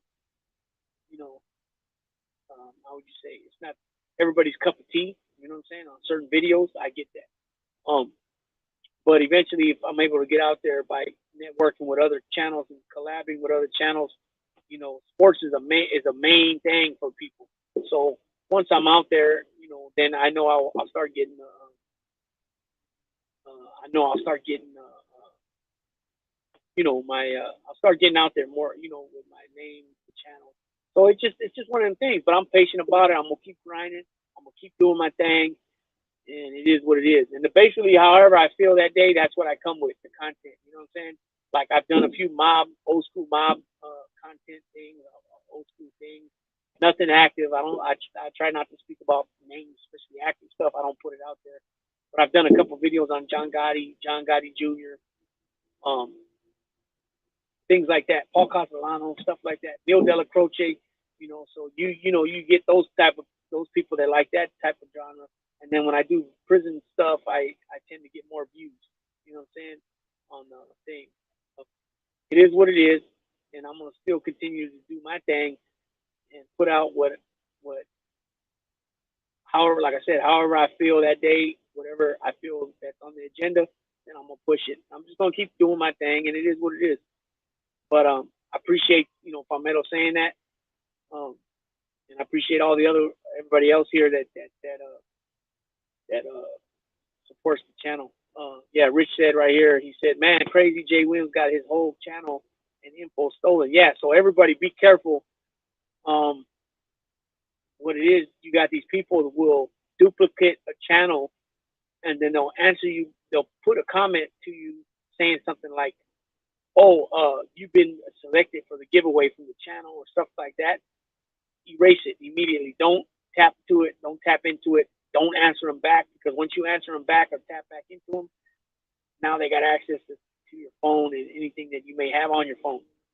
You know what I mean? So, and what it'll say something like a number and app, and it won't actually be, and it'll be like, for example, it might be my avatar saying, "What to do with Big Lou," but then it'll say something like 1-800 app or some numbers in the app, and then it'll say in the comment something like, "Oh, you've been selected for the giveaway," or or you won a giveaway, something like that. Don't click on it. Don't click on no emails that you see anything that you consider being funny. You don't recognize, because once you click on it, or text messages as well, then they got you. You know what I'm saying? And they go in there and mess with your stuff. You don't want that to happen. Because not saying that you can't get it straightened out eventually, but who knows how long it's going to take, and maybe you can't. You know what I'm saying? If anyone loves desserts, coffee, and recipes, please follow me on my Facebook group. It's called Coffee and Dessert Lovers. I can't post it too because Facebook's not letting me for some reason. Yeah, and then also you have a channel too, don't you? But you got a wrench here. You got a wrench here. I gave you a wrench. Like I said, I redid some things on the channel. I've said it a few times. You know, I don't know if people's caught it or not, but um, you know, I don't want nobody getting butthurt because I made some changes to the channel, because we tend to see that in certain genres where people take that wrench, like take it literally like it's you know, like it's a, I don't know, but it's weird. It's just weird. You know what I'm saying? Some people just don't like to see others succeed. Yeah, that's true too. Yak, everything I put out, I always tag you and Carlos. Bless you guys for sharing positivity. Yes, sir. Likewise. Likewise, IP Perez, I Talk Family. Same thing to you, brother. Bendiciones a ti. And I appreciate you for all the support. Hit that like button, people, before you go. If you haven't already, it's highly appreciated. I've seen those spam things, and I report them every time. That's good. Um, I screwed up, and I did that one day. Somebody sent me a message saying that I've been selected, and I started asking them, well, why is this different? This is different. And then all of a sudden, I started getting the receipt saying that I've been charged in my account for this, that, and the other. And I called to look into it, and they were saying like a certain name from a state way that I never even been to. I've only been to Oklahoma. That's it. And when I went to Oklahoma, we stopped in Colorado on the way, I think it was, the airport, and then on the way back, we stopped in Dallas, or it was vice versa. We stopped in Texas on the way, Dallas forward, and then on the way back, we stopped in Colorado. You know what I mean? But I didn't actually leave the only time I actually left the airport was when we got to Oklahoma. We went to a church program over there, or a church camp, excuse me. Um, yeah, thanks for the wrench. It means a lot. Yeah, no problem. But it's that thing, game recognized game, right? It's like real recognized real. I know that you and Jamie will, if you see some bull, that you guys will knock it down or hit it over the head, boop, like this. You guys will boop, hit it over the head with your wrench. You know what I'm saying? And I don't hear like, you know what I'm saying. The criteria, what I usually say is that constructive criticism is okay. Somebody's opinion is okay, but when they start attacking somebody, that's not okay. I don't dig that. You know what I'm saying? That's when they gotta go, boop, hit them over the head. You know what I mean? So that's what it's all. That's what it is. You know what I mean? Before I close out, I don't know if anybody has any questions. I put in the description that this could be also a Q&A. I don't know if anybody has any questions. Basically it was just to get back on track with a live, shoot the shit, chop it up. Some people say chop it up. I said let's get into a convo. Let's get into that interaction. But if anybody has any type of questions about the channel, me, anything I posted the last few days, or anything I posted, period, or just anything you want to know in general, shoot it. You know what I mean? And I'll answer anything before we close this out. Big Lou, chat, have a blessed day. Yep, likewise. Igualmente. Spanish, likewise, is igualmente. Same to you, Rich. Have a blessed, positive, and productive remainder of your Wednesday, brother. Yeah, say Wednesday, right? Yeah, Wednesday the 14th. So,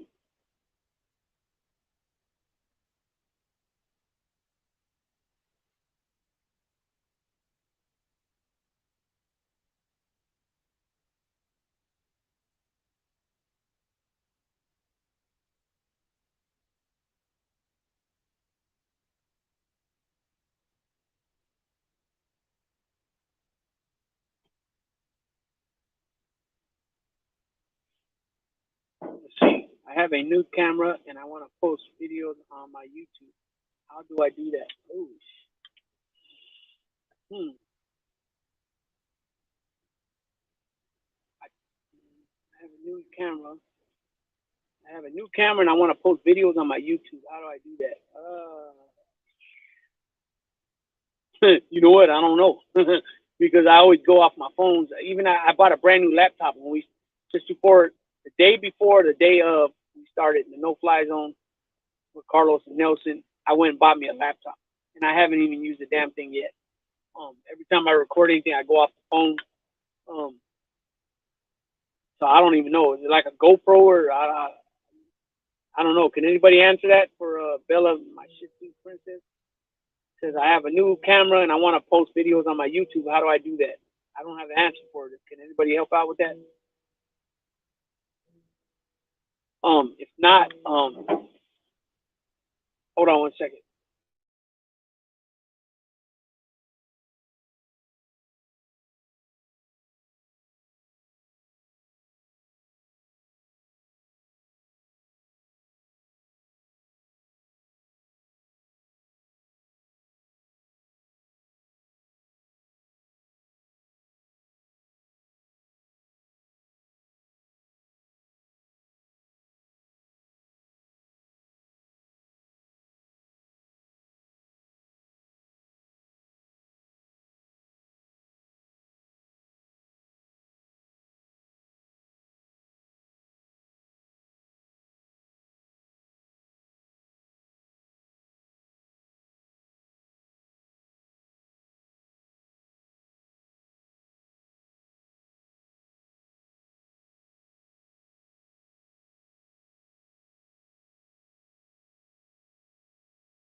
sorry about that, everybody. I appreciate everybody for being patient. It was an important phone call. Got some news, good news, as far as my mother-in-law is concerned with her medical procedure today. So me and the wife were talking about what happened, and it was good news. I thought it was going to be a lot more hours during the day. We have to travel. Well, she has to travel and take her. That was part of the reason why I bought the new car, and I did all the work to the car as far as putting the new tires, the new brakes, the new windshield, because it started out with just a little crack, and we've been having pretty cold days recently. And then when I would put the defrost on, it made the cracks stretch across the windshield and then up. And I don't want no tickets for that shit. And then, you know, it'll probably end up getting worse.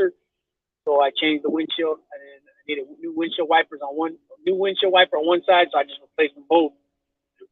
Excuse me. And then like two of the tires were bad. Like they grade them, you know, the outer, the middle, and the inner, and they were like 003, you know, something like that. So I changed the tires. I put brand new tires on there, new lifetime alignment. The back brakes needed to be done because I was hearing squeaking, so I did those. And then I needed a new battery, so I put that. I ended up putting $2,000 worth of work in that thing. It was like $1,900, and then I just bought the car on the 29th of November for about $5,000. So I put quite a bit in it, but it was worth it. It was for a good cause to make the vehicle safe. A lot of it's lifetime warranties on the stuff. And like I said, my mother-in-law needed to get to her procedures. It's going to be Monday through Friday for 6 weeks. So the good news was they found out that the procedures last like 30 minutes only. And then you figure it's like about 30 minutes driving there and 30 minutes back. So you're talking about, you know, an hour and a half to 2 hours. And the reason why I said it was good news, because it's good news about that. You know, we didn't know if it was going to be like she was going to have to be there for a couple hours while they were, you know, do the procedure. But the good news about it is that I can get back to working a full schedule at work instead of just working 6 to 7 hours that I've been working. So, you know, you're talking 2 hours, 2.5 hours a day that I'm missing out on right now, that I'll be able to add that on. And so yeah, that's good news. So I can get back to doing a full schedule, basically. You know what I mean? So yeah, good news. And then she had another procedure done about 13, 14 years back that she's still living after that, and it was a brain tumor removed from the brain. And you know, most of the time they say that people only live a couple of years after that's done, and she's lived like 14 years. So you know, it's all a blessing in the sky. You know, I guess you could say in disguise, or you know, compared to the norm. You know what I mean? Look at that Corvette, people.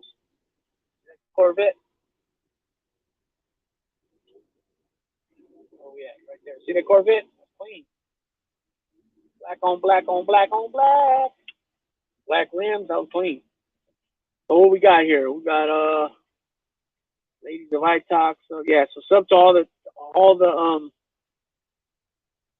yeah, that was brain surgery that she had done in '08. Now she just recently had another surgery done. I don't want to put too much of a business out there. So just she had another surgery, you know, and you know, she's going to be fighting. It's going to be tough, you know, with the medical procedures that she'll have to go Monday through Friday. You know, the holidays are coming up. It's just going to be tough. As far as like, you know, holding down food and things like that. Probably loss of hair. You know what I mean? So yeah, we know it's going to be you know, it's going to be a tough battle. God willing, you know, everything's going to work out. And yeah, so my Chete, what's up with my Chete though? Just tapped in, smash the like button one time for the homie channel. Yeah, I appreciate you, homie. Gracias.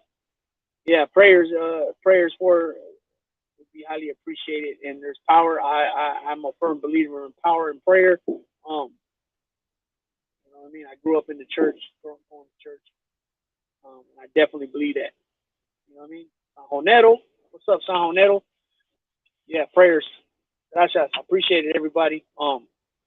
Also, like I said, tap into these links that I Talk Family Perez dropped. He dropped I Talk, which is If They Only Knew. He dropped Ladies of I Talk. He dropped his own channel, and then again he dropped the homie Gilbert Bale, who's from East LA. He's got his own channel with Lifer. I think he did I think when I met him, he had 19 years in, so I think he did 20 or 21 years, and he's out now, very successful. You know, he's got his own home. He's bought his own home. He's got, you know, vehicles. He's got a job where he's working back in the prison system. So that's all good. You know what I mean? Prayer in numbers, yeah. Power in numbers, prayer, power and prayer, definitely. IP back at you. I am too. Power of prayer. Yep, no doubt. No doubt. And that's the thing too. People, you know, people that know. But when you pray and you speak things into existence, you gotta literally believe it in your heart wholeheartedly, right? You can't say, "Hey, God," you know, pray to God and ask for things, but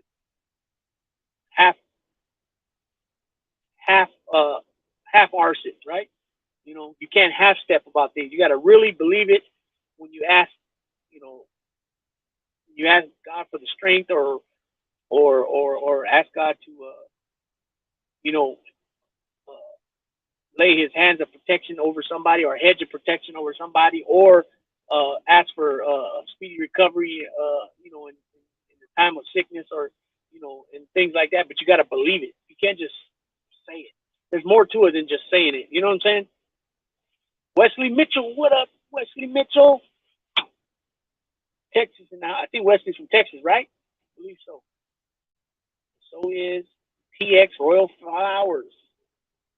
Howdy. She comes in talking about howdy. Yep, howdy. Like, you know, I always say this because it really means a lot to me. I appreciate each and every one of you guys. I appreciate all the support. I appreciate all the comments, because all that is a form of support. Hitting the like button, commenting, spreading the word, you know what I'm saying, all that. You know what I mean? So I appreciate each and every one of you guys. And I know it gets tough at times to try to keep up with all the channels. There's a lot of channels, you know what I mean? But for myself, I step back from a lot of channels because a lot of it is turning into, like, if they say they were part of a genre at one point, now it's turning into nothing but gossip. It's just like reactions off of reactions of another video. You know what I mean? I'm just not with all that. You know what I'm saying? So it is what it is. Let's see. Yes, we have to be 100 in your prayers and uplift each other when needed. Yeah, no doubt. You got to work for it. It can't just be given to you. You need to do your part. No doubt. Definitely hit the nail on the head with that one. My checker said on a different, not Big Lou, why can't the darn Warriors win on the way? Yeah, oh man. Yeah, I know, but I'm still tripping on the damn Raiders and their bullshit. You know what I mean? So disappointing, man. Neto said a lot of drama. Yeah, no doubt, definitely a lot of drama, and I don't want no part of it, bro. I like a lot of originally. Like I said, we started the channel No Fly Zone first. That was the first channel. It was that's really Nelson's channel, and me and Carlos were co-hosts. And then that's why in my title it says Big Lou, what to do with Big Lou, NFCR2, which stands for No Fly Zone Ricans 2. We all met in the mob genre, right? So-called mob genre, mob tube or whatever. We never claimed to be part of mob tube. And then we said that, and then somebody came out saying, well, you guys never were invited. Okay, call it what you want to, however you want to state it. We don't want no part of it, either or. It doesn't matter. And so we started getting followers from people from that genre. And then, you know, a lot of them turned out to be dirtbags and shit starters and running their mouths behind their, you know, devices and shit like that. And then it just got to be drama, and then it got to the point where it was this side against that side, and then within sides there were splinter groups, and it just got crazy, right? Then they started putting out lies, and for example, it was put out there that first it was put out, like, you know, my brothers were doxing people. Doxing means giving people their information. And it was put that I was doing it about somebody that I don't even know their fucking name. I never even had a conversation with them. And so that narrative started being pushed, and it started being pushed by all these people, and then, a lot of people are scared to rock the boat. They won't speak up and say something because they're scared that some people will start going after them now. You know what I'm saying? Me, I don't give a flying fuck. You know what I'm saying? Dox me. Come over here and fuck with me. You know what I'm saying? I don't like to say that because the people say, "Oh, you're a tough guy." No, it ain't about me being a tough guy, but the fact of the matter is, you're gonna run your mouth behind your phone. But in person, if we ran into each other, it wouldn't be that way. And you can call it what you want to. I'm a tough guy. I think I'm a tough guy. Whatever. We just know that people don't talk like that. Calling another man a bitch and stuff like that, or punk. On a freaking behind a screen. Come on, man. That's way out. These people claim to be gangsters, that they're criminals and stuff like that, and they're nothing more than just a character on here, right? Under a fake name and never show themselves. They're always behind the avatar. So anyways, I stepped away from a lot of those channels, and then I was part of the mob genre, and then also the prison genre, and then I started noticing a lot of the prison shit. They were doing the same shit with the drama, reaction off a reaction off a reaction from a freaking another huge platform or something. You know what I mean? And I'm not with none of that shit. And then I started seeing that too. A lot of guys on screen calling each other bitches and shit. This one lives in that state, this one lives in this state, this one lives at the tip of the state, and the other one lives down in the southern part of the state. It's like, man, come on, man. You know what I mean? But everybody's claiming to be a gangster. Everybody's lived that life.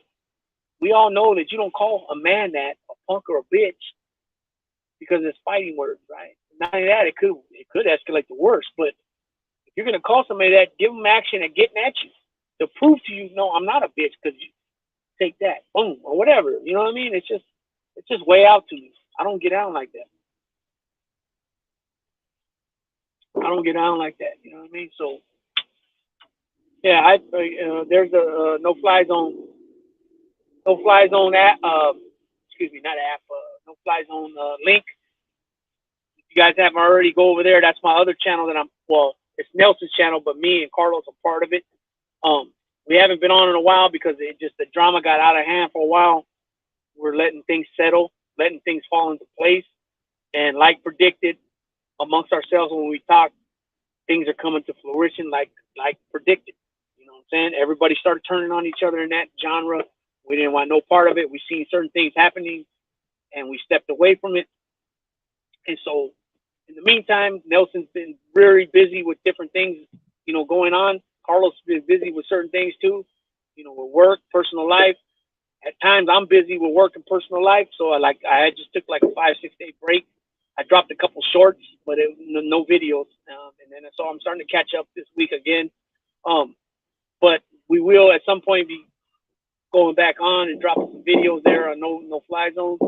So if you guys haven't already, there's the link. We have a lot of videos already up on the on the channel that we've made. Different wide variety of topics. We've had some interviews, collabs with different channels like Sea Dog. We had Sea Dog on. We brought a few other people on. Cat out of Chicago had some ties with the Chicago outfit.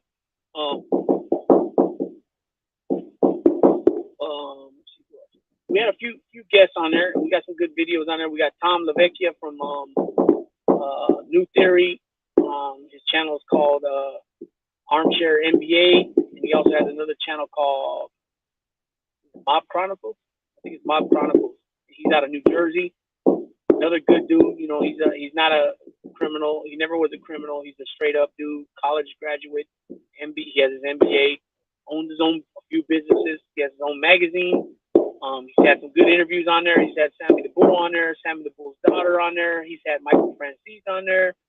He's interviewed like 7 ex-members of Cosa Nostra, actual members, not associates, but members. I think 7 or 8 he's had from Massachusetts, one from Massachusetts. No. 3 from Massachusetts, 2 from Boston, 1 from Springfield, a few from New York. He had a Lucchese, Convo, Filipino, and a Genovese. One of the Genovese was from Springfield, Mass. Anyways, go check his channel out, Armchair NBA. Definitely, that's those videos are on the No Fly Zone Rican, which I'm a big part of. Like I said, it's Nelson's channel, but it says Ricans, as in plural, because there's three of us, three Puerto Ricans, two out of New York, one out of Brooklyn, which is Nelson, one out of the Bronx, Carlos, and then myself from Northern Cali, West Coast. And so we give that East Coast, West Coast perspective on a lot of things, but at the end of the day, a lot of it's more similar than different. You know what I'm saying? The East Coast, West Coast. And it's got a lot to do with because of our culture that we grew up in. You know, the pop culture, the music scene, the movie scene, the TV shows. It doesn't matter. It's all more similar than that, like I said. But go check out that channel. Give it a sub. We've been MIA on it for a little bit. Not necessarily missing in action, but just as far as not making videos. Because we ain't nowhere. We're here. Right? Big Lou, what it do with Big Lou, NFZR2, No Fly Zone Ricans 2. Carlos has been on here numerous times. He was here earlier. Nelson has been on here many times when he's not busy. And we ain't went nowhere. Ain't nobody chasing us nowhere. We ain't scared of nobody, especially not somebody that's like this, with the avatar, with no freaking, you know what I mean? With no real name, nothing more than a character, but according to him, everything in his life is perfect. Not only was he a Purple Heart recipient, his father killed 300 Koreans on a hilltop one night and still was kidnapped. His grandfather was a war hero. Ex-1 percenter was a biker, ex-con, but threatened to call the police and FBI on people on the channel. It's a fucking joke. You know what I mean? But according to him, I'm a bitch. I'm a punk. He'll press my fat ass over his head. He'll whoop me. He'll whoop Carlos. He'll whoop Nelson. He'll whoop everybody. He'll whoop everybody's ass. I mean, don't even think about thinking you got a chance because he'll whoop your ass. You know what I mean? He ain't nothing more than a motherfucking liar, piece of shit, and a chump. You know what I'm saying? And I'm going to keep it like that, too. You know what I mean? I don't like to talk shit about people, but you ain't going to be calling me a punk and a bitch, and all you do is hide behind shit, and it's starting to come out now, all the fucking lies. He ain't nothing but a liar. You know what I'm saying? And all the lies are catching up to him. And people are calling him out on the shit. You know what I'm saying? Dude was under a false impression that because he sent a picture of himself to somebody, right? A content creator in the mob genre, and it ain't really even the mob genre because she don't want no part of the mob genre. But her father was a predominant person in their life at one point, and her brother and her uncles.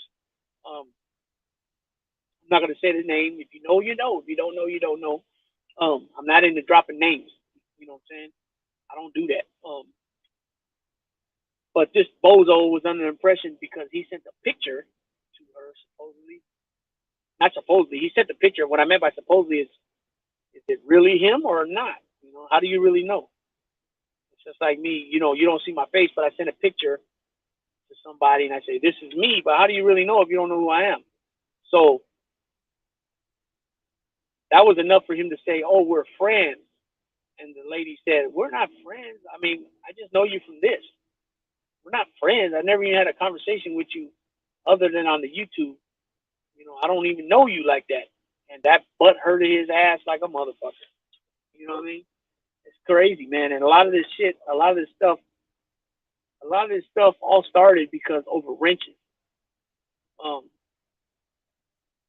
You know, this bozo, this dodo bird thought that he was gonna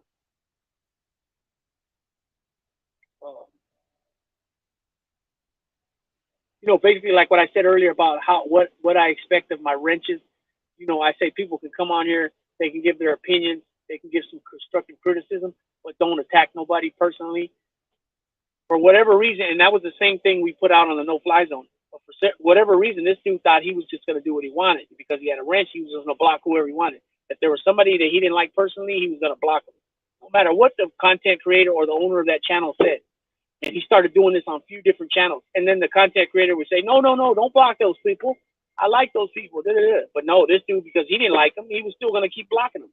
So then Carlos unblocked somebody that he blocked after the owner of that channel said, no, I like that person. Don't block that person. So Carlos had a wrench also, so he unblocked that person. Then this dude got butthurt about it. He calls Nelson and says, oh, and he starts bitching and complaining. And that's how it all started. You know what I'm saying? And then he sees me later on. This is way months down the road. I have a wrench in the channel. He has a wrench in the channel. And he's mad because he can't do nothing about it. So he starts coming at me. Well, not even coming at me. He's running his mouth about the no-fly zone. So I go back at him like, yeah, all that sounds good. You know what I'm saying? It sounds good when you don't show yourself and you just run your mouth. All that sounds good, right? From the safety of your basement, attic, home, mama's home, wherever the hell you're at, and the comfortability behind your device, right? You can say whatever you want. You can be whatever you want, like this fucking bozo, right? And so what ends up happening is, and this is what I don't respect this, right? I don't respect this. The channel that we're on, this dude ends up saying, oh, I had a rogue wrench, so he takes everybody wrenches, right? I don't buy that for 1 second. Now, I know why that was done. That was done to make it sound good by saying that, but no, you went ahead and went with the narrative without saying you were going with the narrative. So you took my wrench because you were making that person happy, and the other troll pieces of shit that run their mouths that ain't about shit happy. You know what I'm saying? And all they do is lie. And supposedly they're supposed to show receipts about that this is the proof of this, that Big Lou did that, and Carlos did this. They ain't show shit because it's false. It never happened. We don't get down like that. You know what I'm saying? I don't get down like that. I'm sure not going to be giving somebody's family information. Kids that ain't got they ain't got nothing to do with nothing on here. You know, they're grown people, but they're still the guy's kids. But it's just a straight up lie. You know, if you don't like me because something I say, or you don't like the way I carry myself, that's cool, right? But when you're gonna come out and say a lie about me and my brothers Carlos and Nelson, and it's a straight up lie, I don't play that shit. I don't dig that shit. So I'm gonna call you out on it. You know, and there was a couple people that they had their own channels. Again, more characters that don't show their face. You know, and they're not even by their real names. Talk about, I know 100% that the whole no-fly zone, all three members, me, Carlos, and Nelson, they knew 100% that we gave information, the guy's information and his kid's information, to another content creator in Florida, which is total bullshit. So I go there, I start calling them out, and they're like, oh no, well, first they were ignoring all my motherfucking comments, and then the lady that I was speaking of earlier, without saying her name, she started reading my comments. Then they started addressing it, and they were like, "Oh, well, if you didn't do that, then we'll apologize, but you got to show proof. You got to. What do you mean? I got to show proof?" And then a few minutes later, the main dude says of that channel, he says, "Well, I'm getting sick of all this. He said, she said shit. If you ain't gonna make accusations about somebody, show the proof." But wait a minute. A minute ago, you just told me that I had to prove that I didn't give somebody's information. How do I do that if I never did it? Right. So, anyways. The dude says, oh, I would bring you on, but because I want to address him, because I don't like to be lied about, right? So I want to address them, and they're like, oh, well, we can't bring the other guy on, the guy that started all this shit from the beginning. He don't want to come on, and so I don't feel right bringing you on without bringing him on. I said, no, I'm not even talking about him. I'm calling you and your uncle, your so-called uncle, your play uncle on here, that you guys are characters, for saying what you said. You said you know 100% that I did this. You know what I'm saying? And like I said, they fucking, in my book, cowards, peed on herself. You know, why would you say, oh, we'll apologize if it's not true? But wait a minute, you just said 100% sure that you guys know that I did that. So now, well, how does that even make sense? You know what I'm saying? So it's just that bullshit. People trying to play something they're not on here. You know what I mean? They're not about that life. You know what I'm saying? That's straight up. They're not about that life because, like I said, dudes are, I mean, don't get me wrong. There are some dudes that just get fed hearing bullshit or their family being attacked. So then they do come out calling people bitches and punks and all that. Okay, that does happen. But for the most part, when you're just having a little type of beef, people don't go to that extreme. You can put your point across or try to put your point across without using them words. And if you're really a gangster and an ex-con, like you say, then you wouldn't be using those words. You know what I'm saying?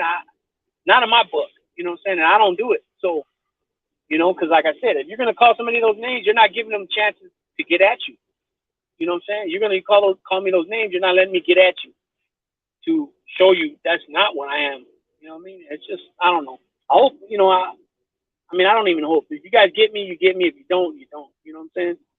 Flacco is a pioneer, and people need to be grateful he believed in them while they were on mommy's couch. Yeah, Flacco brought a lot of these cats into this shit. You know what I mean?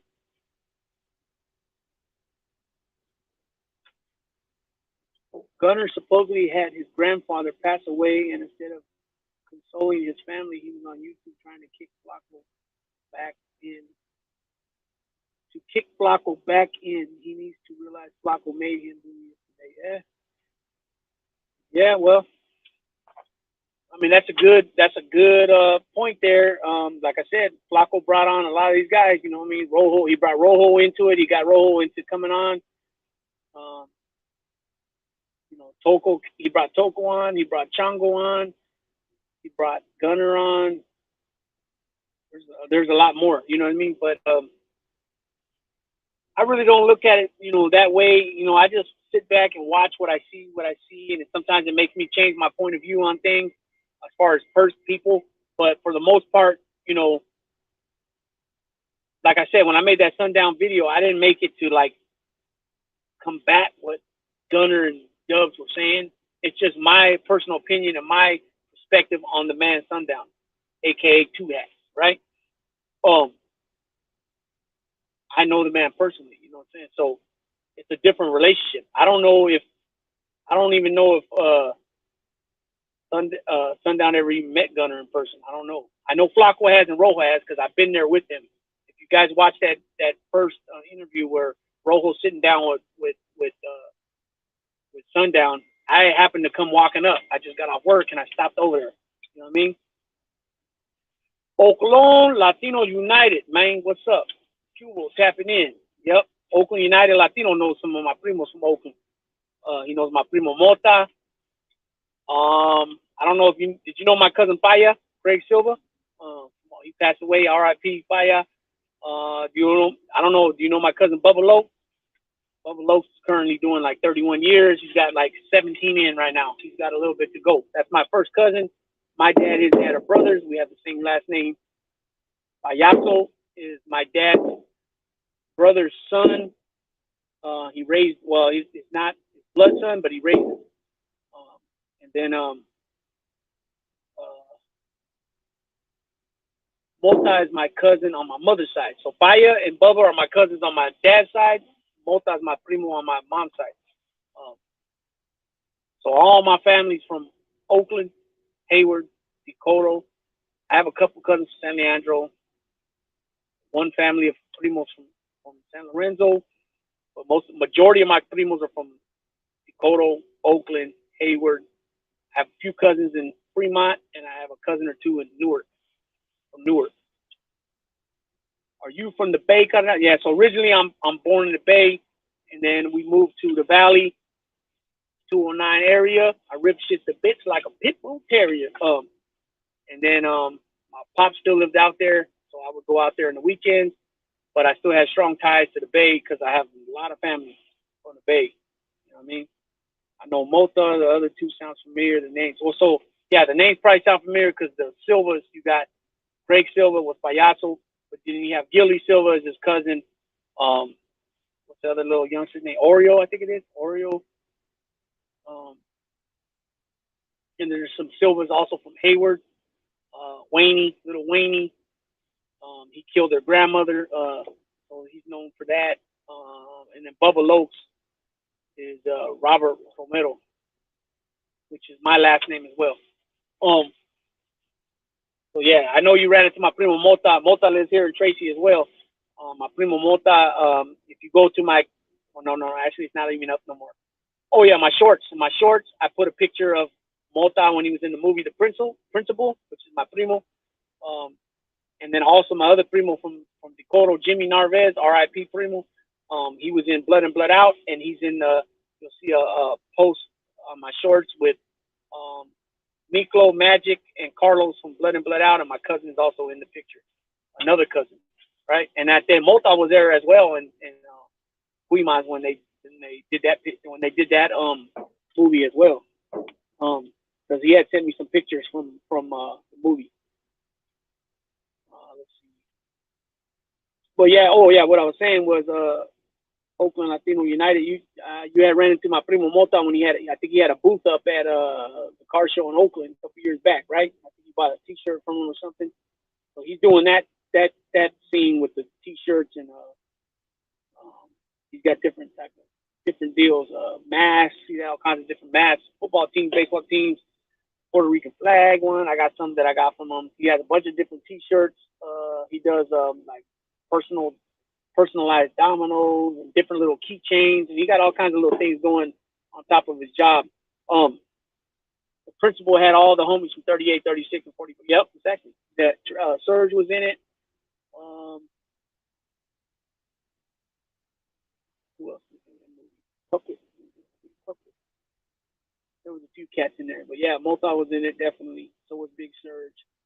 If you guys haven't already, hit that like button. Be highly appreciated. I'm gonna be cutting it short in about 5 minutes because I gotta go get the kiddos from school. They get out early today on Wednesday, so I got one getting out at 12:30, the other one at 1:30. So the older one gets out at 1:30. What was I gonna do right now? Oh yeah. So yeah, if you guys haven't already, hit that like button. Again, before I tap out, if anybody got any questions, feel free to ask. Yeah, I ran into him at Big Surge at Cesar Chavez Park in the 30s. Yep, Cesar. That's the name of that park. Somebody was asking me the park the other day in 38 in the 30s. So one of them San Antonio Park, right? And they got Cesar Chavez Park. What's the name of the other? Is there another park? What's that other park called? Then I got cousins from '98 too, but these cousins are older cousins. They're in their 70s. Now we know it's all Border Brother territory, mostly in the 80s, 90s, and 100s. The Deep East, what they call, right? The 100s. But I got friends that are from '98 in the alphabet back in the day. Excuse me, Colognes. Big Lou, you seen Children of Violence documentary? Yeah, that's the one with the Parkins brothers. You like pinir, arroz con gandules?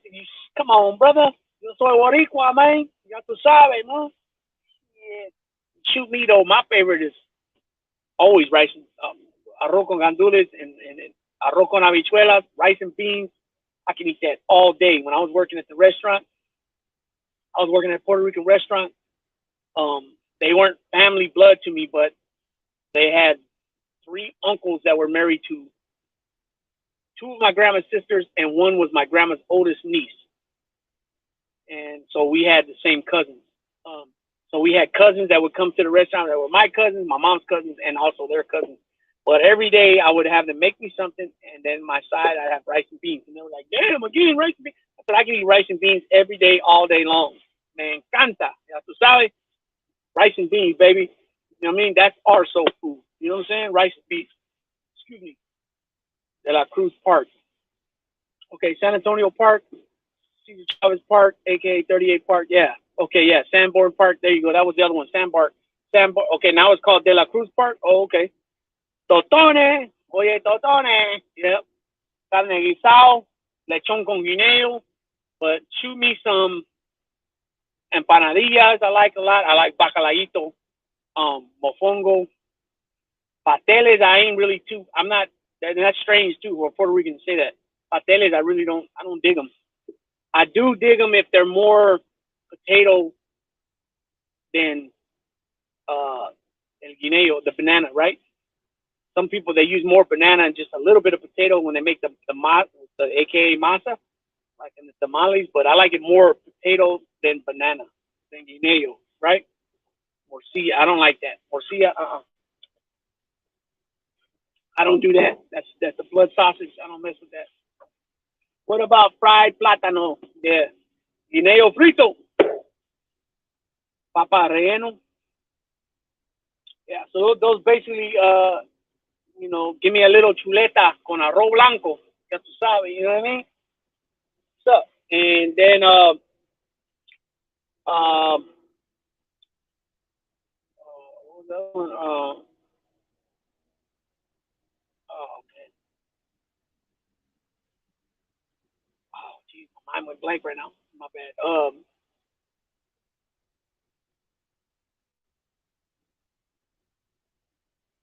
my cousin used to make arroz, but he would put he would chop ribs up and throw it in the rice. That was good. I mean, I was trying to think of the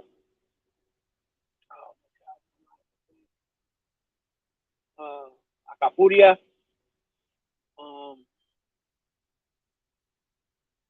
there's a lot of different dishes that are good. What's your favorite Mexican dish? My favorite Mexican dish is probably. You've been to the Puerto Rican truck in Oakland or La Pela? No, I haven't. No, I haven't. I know they used to have a little truck in Hayward. Nah, so you've been to the Puerto Rican truck in La Pela on Fruitville. Nah, I'm gonna have to check that out. Arroz pobre con salchicha. Yeah. Pork rice with sausage. Yeah, that's good too. Trying to think. You know what? Oakland United Latinos. I barely tried pupusas for the first time the other day, bro. Well, not the other day, but about 3 weeks ago. First time I ever had it. Um, I got one chicken, one what was it, beef? I think it was, and the beef was a lot better than the chicken. You know what I mean? I didn't really dig the chicken. It could have been just because of the restaurant I went to, but that's that's. I'm trying to think. My favorite Mexican dish would probably be. I like chili verde, and I like I don't know.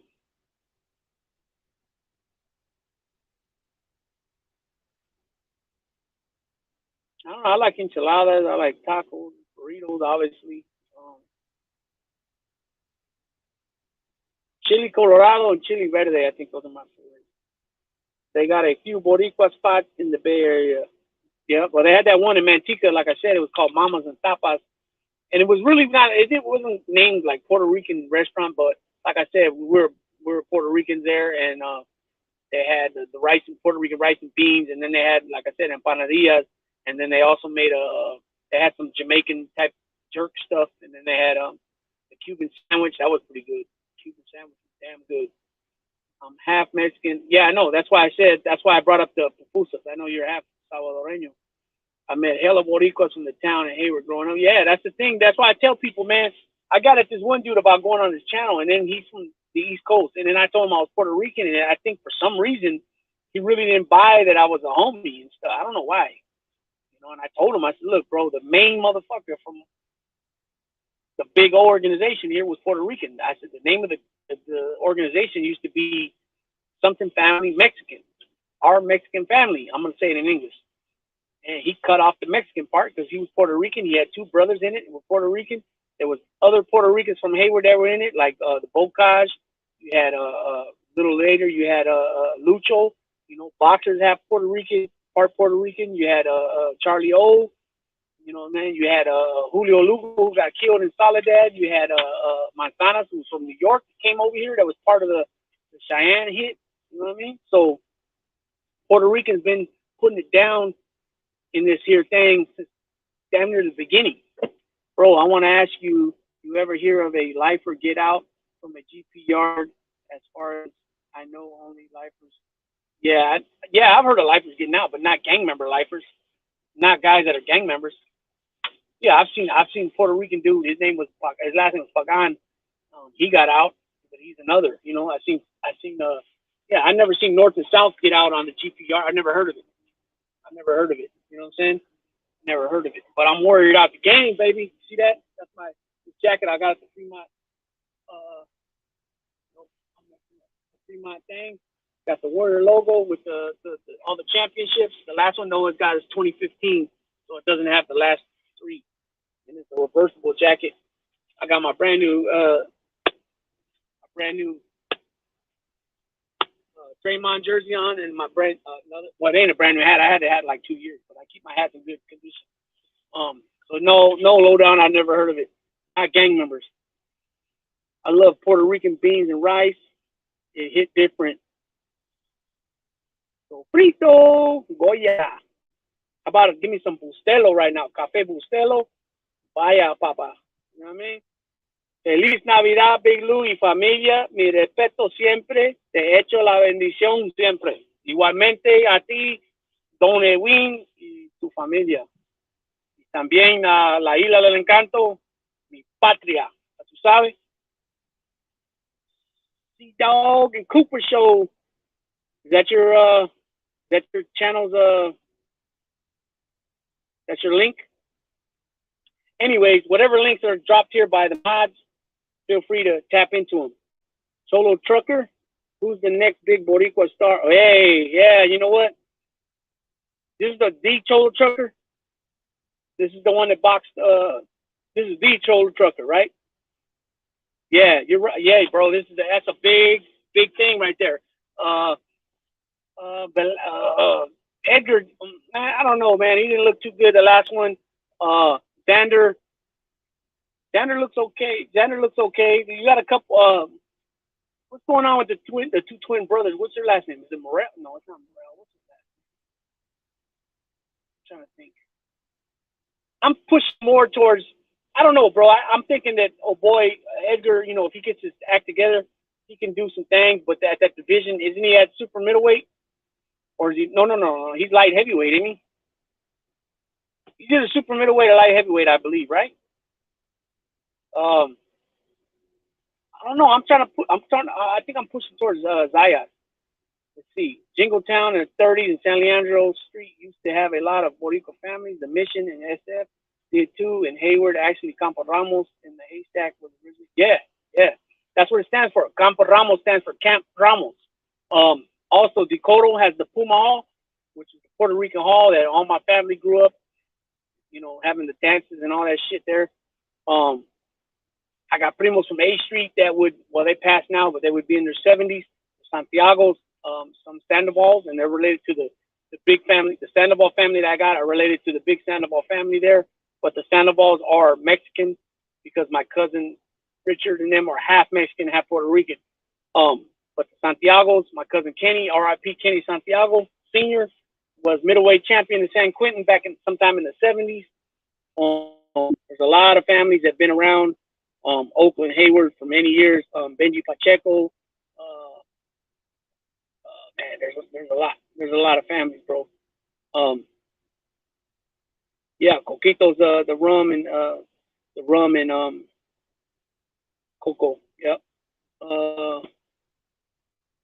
Yep, Cholo Truckers. That's cool to see Cholo Trucker right here, bro. Yeah, Xander is 168. Yeah, Edgar is 168, so super middleweight, and Xander is 154, which would be junior middleweight. Some people call it super welterweight, 154. So yeah, man, Puerto Rico's always had good fighters over the years. You know, if it was Trinidad, Cotto, Wilfredo Gomez, Wilfredo Benitez, who still holds the record to this day to be the youngest world champion ever at 17 years old. Eventually, Sugar Ray took the belt from him, and then later he lost the 154-pound belt to one of the belts to Tommy Hearns. But I always say Benitez, when they talk about the four kings, which is Sugar Ray Leonard, Marvelous Hagler, Tommy Hearns, and Roberto Duran, that Benitez needs to be spoken in that. It should be the five kings. Even though he didn't fight Hagler, he fought everybody else. Hagler was a true middleweight. But we had Carlos Ortiz, Torres. We had a lot of different champions over the years that were in the mix. You know what I mean? Sixto Escobar, Pedraza. I think Pedraza got beat by Pepino Cuevas, I think, a few times. I think they fought a few times, if I remember correctly. And I'm trying to think the guy that Duran fought, who ended up passing away of AIDS. Danny Garcia, another one. Danny Garcia. Angel Manfredi, I remember he was a little tough motherfucker from Indiana, Puerto Rican. John Ruiz, the first Latino heavyweight champion, right? And then Andy Ruiz, the first Mexican or Mexican descent heavyweight champion. Both last names Ruiz, which is a little trip, right? I like pollo encebollado con arroz con gandules y totones. Yep. But all right, people, I'm gonna have to tap out, man. Damn, I hate tapping out right now with all 17 people in the house. I got to get my little ones though from school. So that being said, man, I appreciate everybody that tapped in. And I really mean that. I appreciate each and every one of you guys. Um, um, as always, you know what I mean? I don't know if you can see that right there. Anybody? Right here, tattoo. See the coquí? Coquí. But I got taínos on me. I got cuatros. I got bongos. I got coquís on my back playing on the beach. I got see if you can see that. You see that? That's the island. It's got some congas and it says Borinquen right there. You know what I mean? I'm proud of who I am, even though I'm from Cali. I love my Mexican people as well. I'm not raised Mexican, but what I say is how do I say it? You know, through the system, I'm considered Mexican, right? Even though that's a misconception, there's so many different Latino races that are within that people don't even know that they're other than Mexican. You know what I mean? You got to investigate sometimes. You know, not really don't investigate. Ask. A lot of guys are half Mexican, half Puerto Rican, half Mexican, half Salvadorian, half Mexican, half Guatemalan, half Salvadorian, half Honduran. You know what I mean? Nicaragüense and Honduran. You know how that goes. But it's all good in Hollywood. All my kids are half Mexican. Their mamas are Mexican. So, you know what I mean? It is what it is. I'm definitely a true Californero, Cali Rican, baby. And it is what it is. But again, I appreciate each and every one that tapped in. Nothing but love, respect, and honor to everybody. Be safe, everybody. Christmas is coming up. Like I always say, be responsible. You know, pick up that phone, call that Uber, call that taxi, and if you have to, walk. Because it's always better to catch a drunk in public or something like that compared to catching a vehicle or manslaughter. That's not worth it. You know what I'm saying? It's not worth it for you possibly to hurt yourself, hurt somebody else, kill yourself, or kill somebody else. It's not worth it to get behind that wheel, people. So please live responsibly. Like I said, Christmas is right around the corner. Do your thing, man. You know what I mean? Do your thing. Like Cholo Trucker's here, man. I know he's an ex-con. Well, I'm pretty sure an ex-con. I'm pretty sure you've been to the joint. If not, I know you've done some time. And we've turned our life around, you know, and we support our kids. We do what we were made to do. We weren't made to be convicts. We weren't made to be F-ups. We were made to support our family, be there as a provider, the protector, and all that. You know what I'm saying? And that's what I've been living the last 5 years now. You know what I'm saying? And I appreciate it. And I'm grateful to God for giving me a second chance. And actually fifth chance to be real. But I'm finally on track. And it is what it is. So again, I appreciate everybody for stopping in. I've been on a little bit, about almost 2.5 hours, but I gotta go. I gotta go get these kids. Alfredo, let's see, Big Lou, Alfredo Benitez, very sick. Yeah, he's living in Chicago now. Matter of fact, shouts out to Freza Kendo. His organization was able to raise money to bring Alfredo Benitez from Puerto Rico to Chicago to live with his family during one of the hurricanes. Because his mother was taking care of him, but then his mother passed, so now the sister's taking care of him. We got to link up and talk some about, Cholo Trucker, I got a lot of videos on boxing. Go check out some of my videos. And yes, I would like to bring you on and have a discussion about boxing, about any type of era, any era, how things change, whatever. But yeah, tap in, drop me a comment, or I don't know if Flacco's got your number, or we can do it like that, or whatever. But yeah, I know you're actually a fighter. I know you're well versed in the sport. So yeah, I would definitely love to do that. You know what I mean? Spent a few nights in the Oakland City jail, and once I did a week in Santa Rita, that was the end of my jail. I've been to Santa Rita a few times. I've been to Santa Rita like 4 times. You know, I ain't been to that many because that's my county of birth, but I started doing my dirt in San Joaquin County. So you know what I mean? What I do like about, not what I do like, I like everything about Oakland Latino United, but what I was going to say was that he gave the spiel on how my people got to the Bay. And shouts out to him.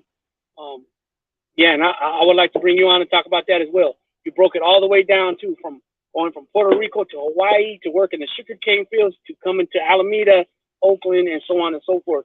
And that's how our families got here. Mine and Mota's, our families, that's exactly the route they took, to go work in the sugarcane fields. And then instead of them going back to Puerto Rico way back when, they stood, because everything was you know, it was almost the same climate. Everything was almost the same, and they just stood, instead of taking that long boat ride back to Puerto Rico, they stood in Hawaii and they started making their life there. And then eventually they came to the Bay. You know what I mean? So yeah, either one, I mean, not either one, but all you guys, anybody that, and I want to bring Sea Dog on again too. We had a good little show a few weeks back. He came on the No Fly Zone Ricans, but I like to bring him on. What to Do with Big Lou, and you know, shoot the shit. You know what I'm saying? So again, people, I'm gone. I gotta go. I appreciate each and every one of you guys, man, and I wish everybody a blessed, positive, and productive remainder of their Wednesday. And again, always be aware of your surroundings. Always know your environment. Know what's going on around you. To the ladies out there, when you get in your car, make sure you lock your doors. You know, do your best to pay attention to what's going on. You know what I mean? There's a lot of sicko, weird people that are way out and they do some weird stuff. And you got to be one step ahead of them. You know what I'm saying? Nobody's going to do for you like what you can do for you. You know what I'm saying? What I mean by that is be, you know, dot your I's, cross your T's, be ahead of them. Be ahead of the game, you know, and you know, if you got to, you know, carry pepper spray or some type of taser, learn how to fire a weapon, get a concealed carry, you know what I mean? All that stuff, because that could be the difference of life and death. You know what I'm saying? So again, with that being said, everybody, I wish you a positive, productive, and blessed remainder of your Wednesday. Big Lou, tapping on out.